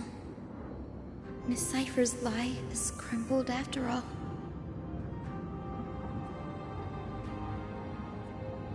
But it's all right, because all of us have fulfilled our purpose by now. When the Deliverer returns, no matter where she is, sky will turn clear, and a rainbow bridge will rise, carrying her to the final battleground. Cyrene, this arduous relay is finally nearing its end. Now, I'm passing the final baton of fate to you, okay? So, is the rainbow gonna appear? Or... No, that's not quite right. After all, it was you and her who lit the first spark of this journey, wasn't it?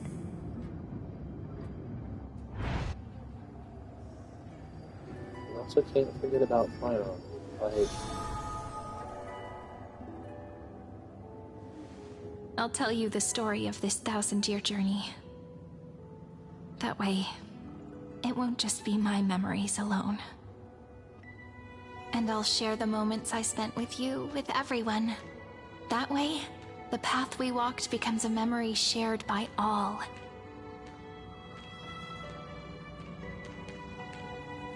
people will know that there's nothing left to chase.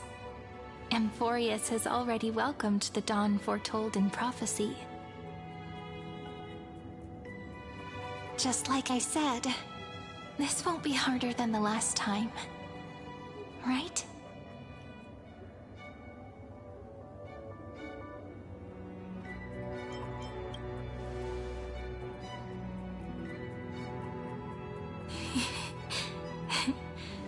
I wonder what kind of expression you're wearing right now. Probably the same as always. Calm, resolute, and brimming with confidence. If I have the chance, I'd love to see it again. Because it's really been far too long since we parted.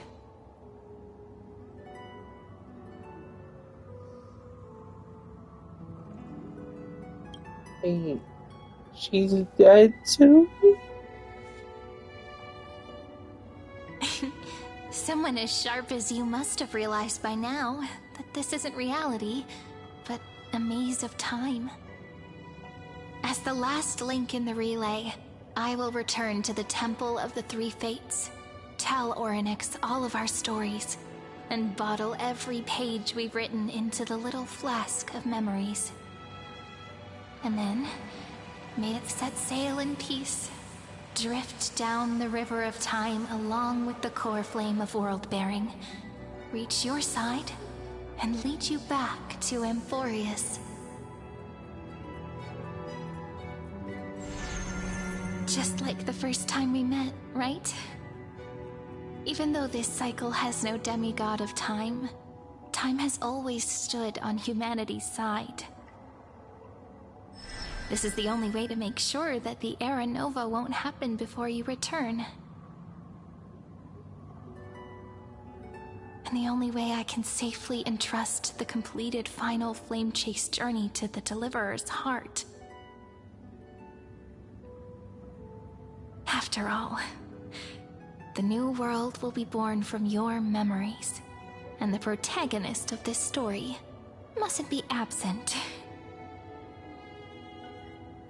Thank you for breaking the fourth wall, but I need a minute.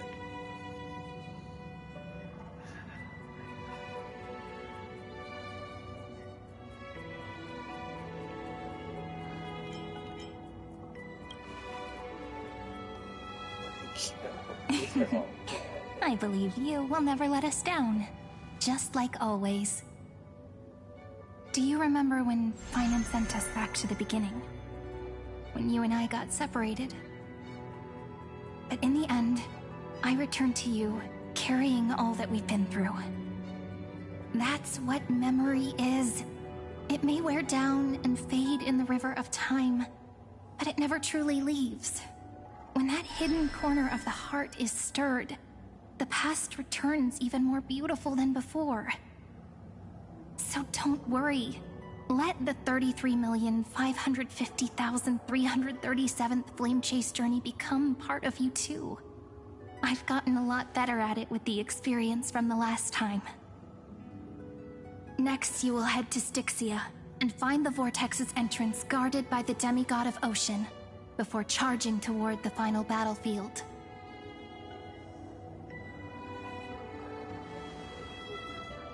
It's just me. Don't worry. Okay, sorry, girl. I'll be with you. All of us will. Even Finan. We'll stand with the Deliverer.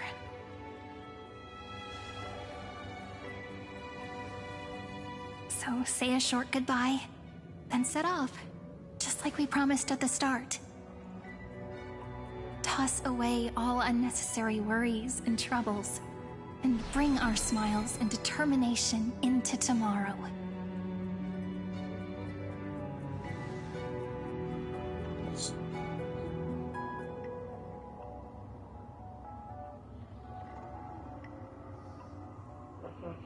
The last baton.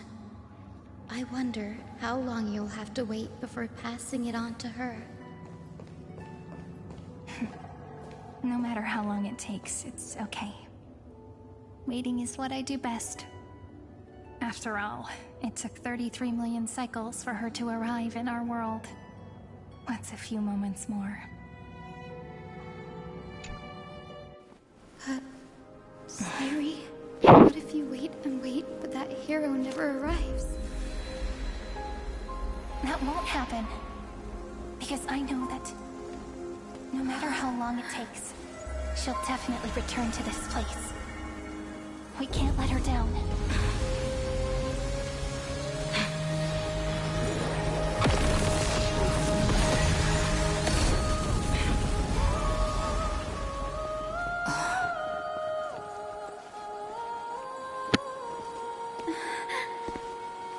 Sky shall rain rays of dawn for you.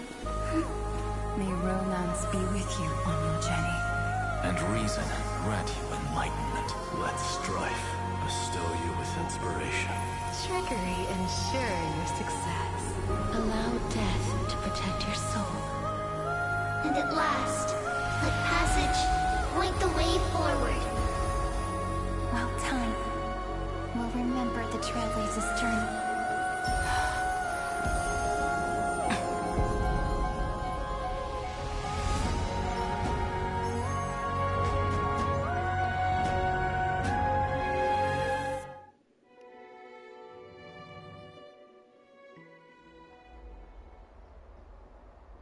Is this Styxia? What happened to this place? I need to find the entrance of the vortex, guarded by the demigod of ocean. Hi, Sealens. Is she still there? Long time no see, Trailblazer. Generation after generation of Chrysos Air heroes have tried to defy fate with their blood, but alas, fate can never be defeated. Reason and trickery may bind my flesh, so the demigod of ocean, the Dux Gladiorum, High Sealens, sought to bring me into a fantasia with her voice and drown a genius in slumber. But alas, it was all a hopeless dream. That warden fell before I did, due to erosion of time, while her prisoner remained unchanged.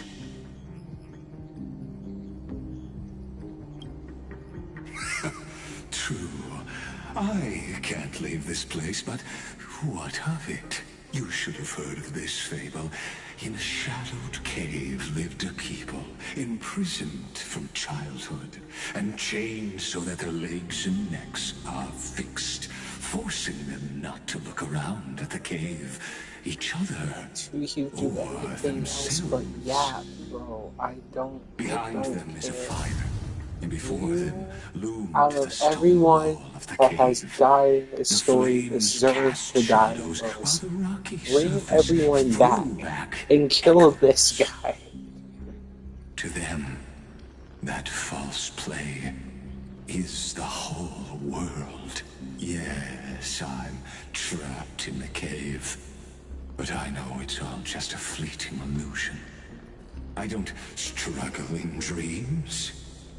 I wait, and now my deliverer has come to defeat me and save this world that never owed you anything. Oh, you'll need to awake. You'll be the one to unshackle me and bring the cave crashing down. Of course, I don't mind waiting a little longer. Let me guide you through this next illusion. One last memory from that prison warden. I hope you'll watch the stories of this fantasia closely. Logically, the deliverer must see the world for what it truly is. Emotionally, this memory only by feeling it for yourself. Can you understand my point of view, the meaning of destruction.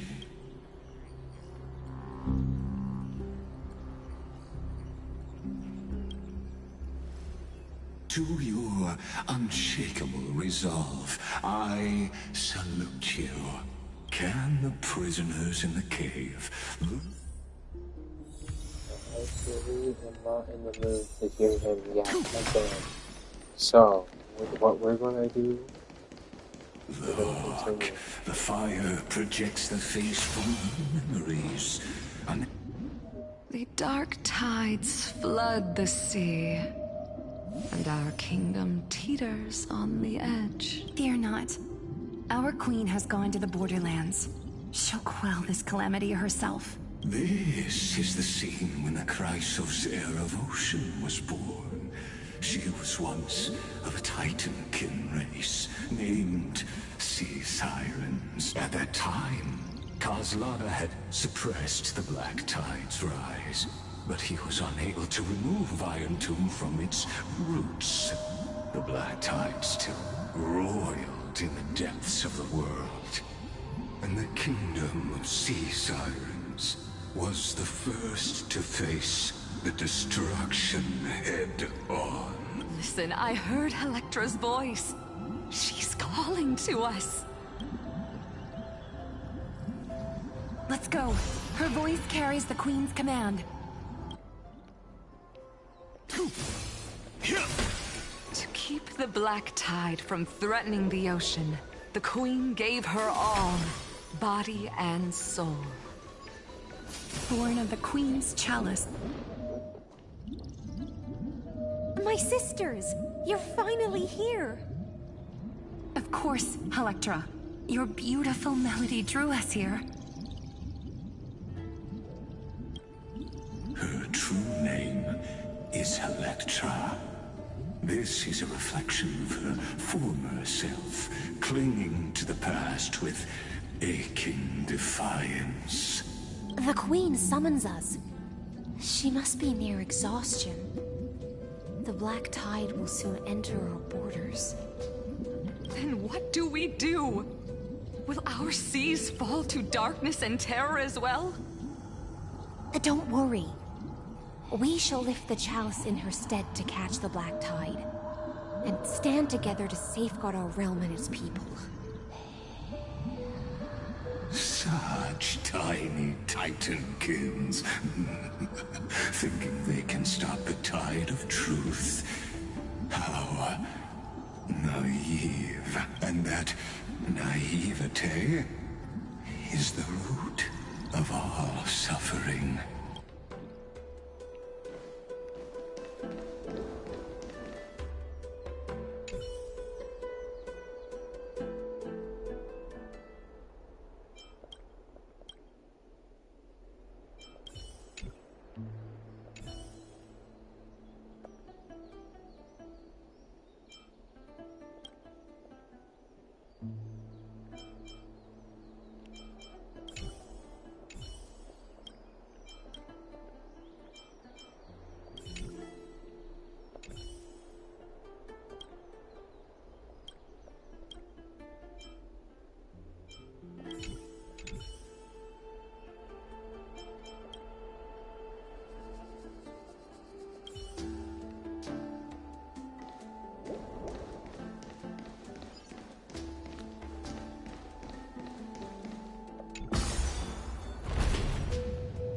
The Queen's palace lies just ahead. Even her once graceful form is now tainted and drowned in dirty mire.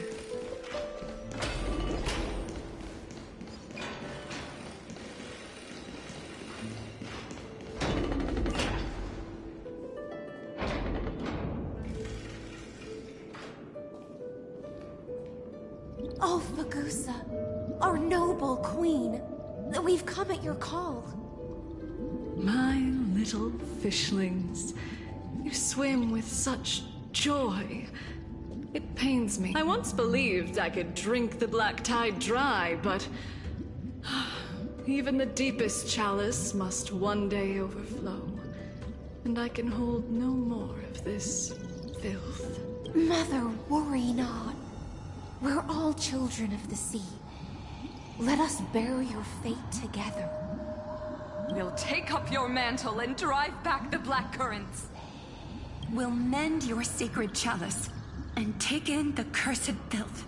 My little fishlings. When the spear of strife falls, you may retreat in peace. I promise you, on the surface, the city-states will hold a feast without end in your honor. This is the last gift I can give you.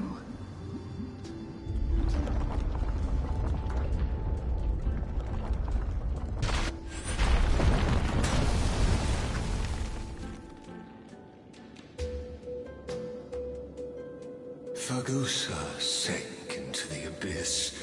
With the chalice shattered, their intoxication spilled into the black tide, birthing the first madness in Amphoreus. Sea sirens followed one after another, hunting for the Titan's fragments, until their flesh decayed and their bone keep watching.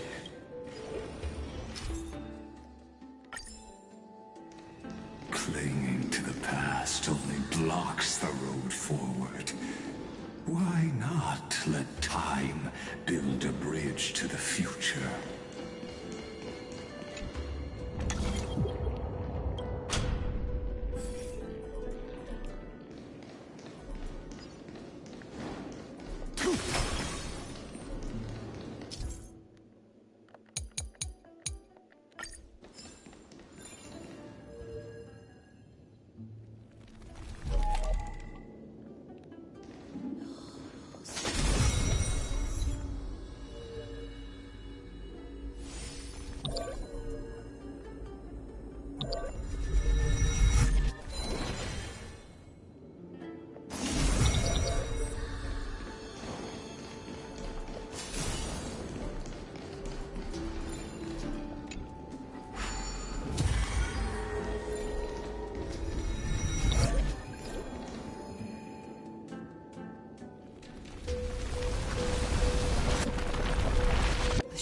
Are still giving way.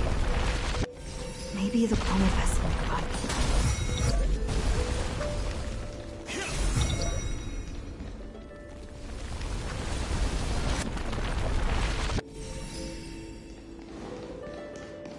Your wisdom far surpasses even the bounds of reason's model.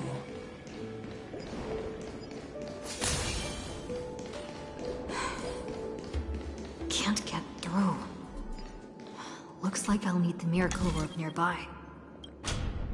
The ending was written long ago. Even you cannot rewrite it. Just like this poor chandelier.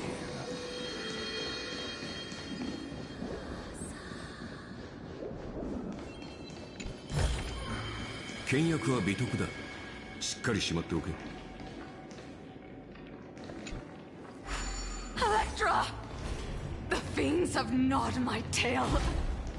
I can no longer swim to the far seas. Electra!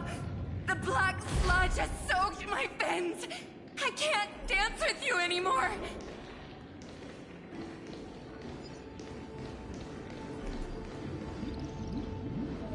Sisters, don't give up. Remember the Queen's promise of a feast in the city called Styxia. I haven't forgotten. It visits me and... I dreamed of a shining city. Its lights piercing the deep gloom of the seabed. I dreamed of children placing garlands on our boneholds. And poets praising the sea sirens for shielding the world. But what a shame. We can go no further. Please, sing to the humans for us.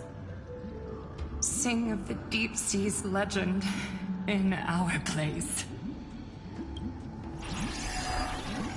Feast. Song. Electra.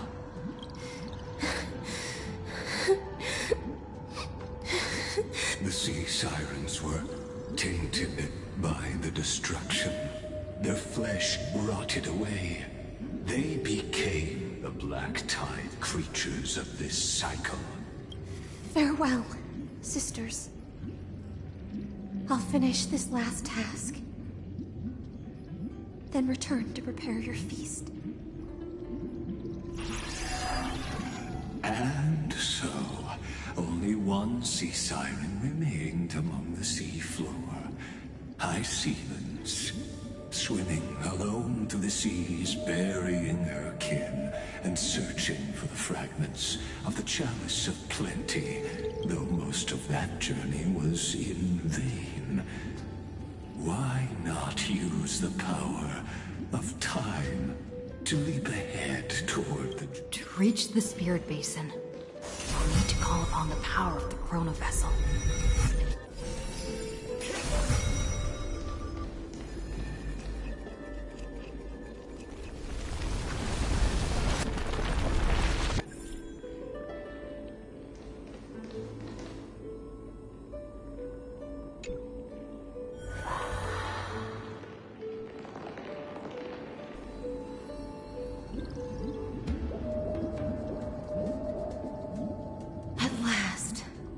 The Chalice of Plenty is whole again. A lance of fury emerges from the River of Souls, and the gods reclaim their duty to hold back the black tide. I am freed from endless toil, and now walk toward the rites at Styxia. I bore my sister's dreams upon my back, took on a graceful human form, and hoped to find a grand celebration on the shore. My fins became legs, my scales became skin, and the sea foam on my body became a shimmering gown. But when I stepped onto land, there were no festivals with honey brew, nor poets plucking harps. Only silent death, drifting gently along the River of Souls. When she fulfilled her wish, she only found Styxia to have already repeated the mistakes of previous cycles, and was swallowed by death. Hopes and promises are nothing. I am a sea siren, a vessel born to contain the tides. Now that my task is done, and the promise is broken, how am I to go on in a world drowned in shadow? Fagusa, my noble queen. She evaded my questions with drunken stupor. She told me a grand feast awaited me in the surface world. So I wandered lost, groping through the dark. The feast she spoke of. Where is it? Lonely Blade, I shall grant you everything you seek.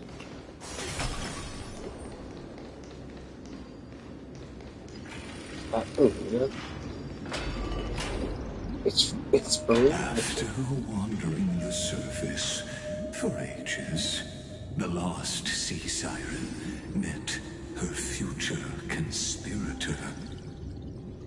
You quelled the wars alone and forced strife into retreat. This swordfish that commands thousands of legions, whom does she serve?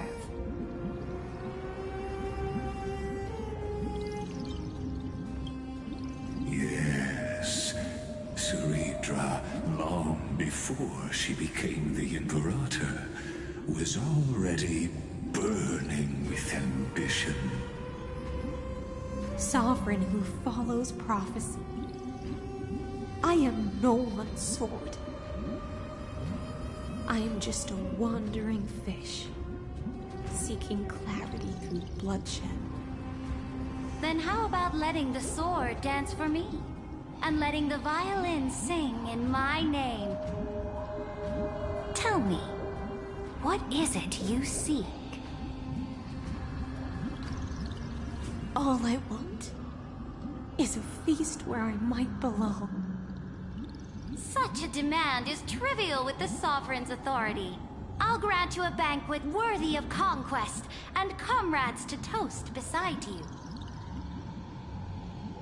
But Knight, you must offer me your heart. My heart? Yes, a loyal heart that will generate no betrayal. You were deceived by gods and drowned in the ocean's darkness. But now, I will lead you forward and be your light. So be it, noble monarch. The law you proclaim shall govern my every breath. So be it, noble monarch.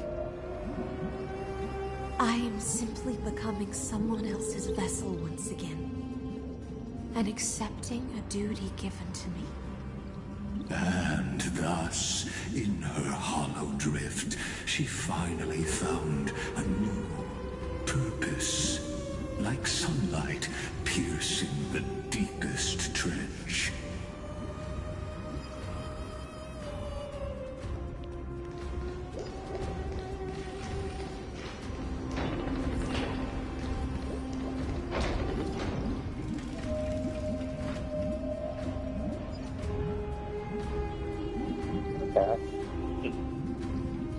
So it seems like this is going to keep going lore-wise if I don't stop.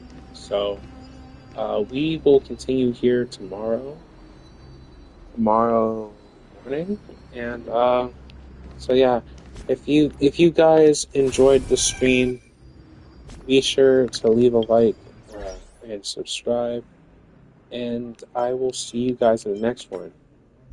Wait, hold on, let me check something before I. 3 hours. 4 hours of this, like, no combat. Just, like, straight cutscenes. That's insane. So, I'm assuming that the story will actually have a fight by the end of this.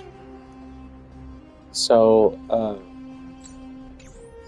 by the beginning of next stream, we'll probably, by the beginning of next stream, we'll make it to Hyacinth and do the thing.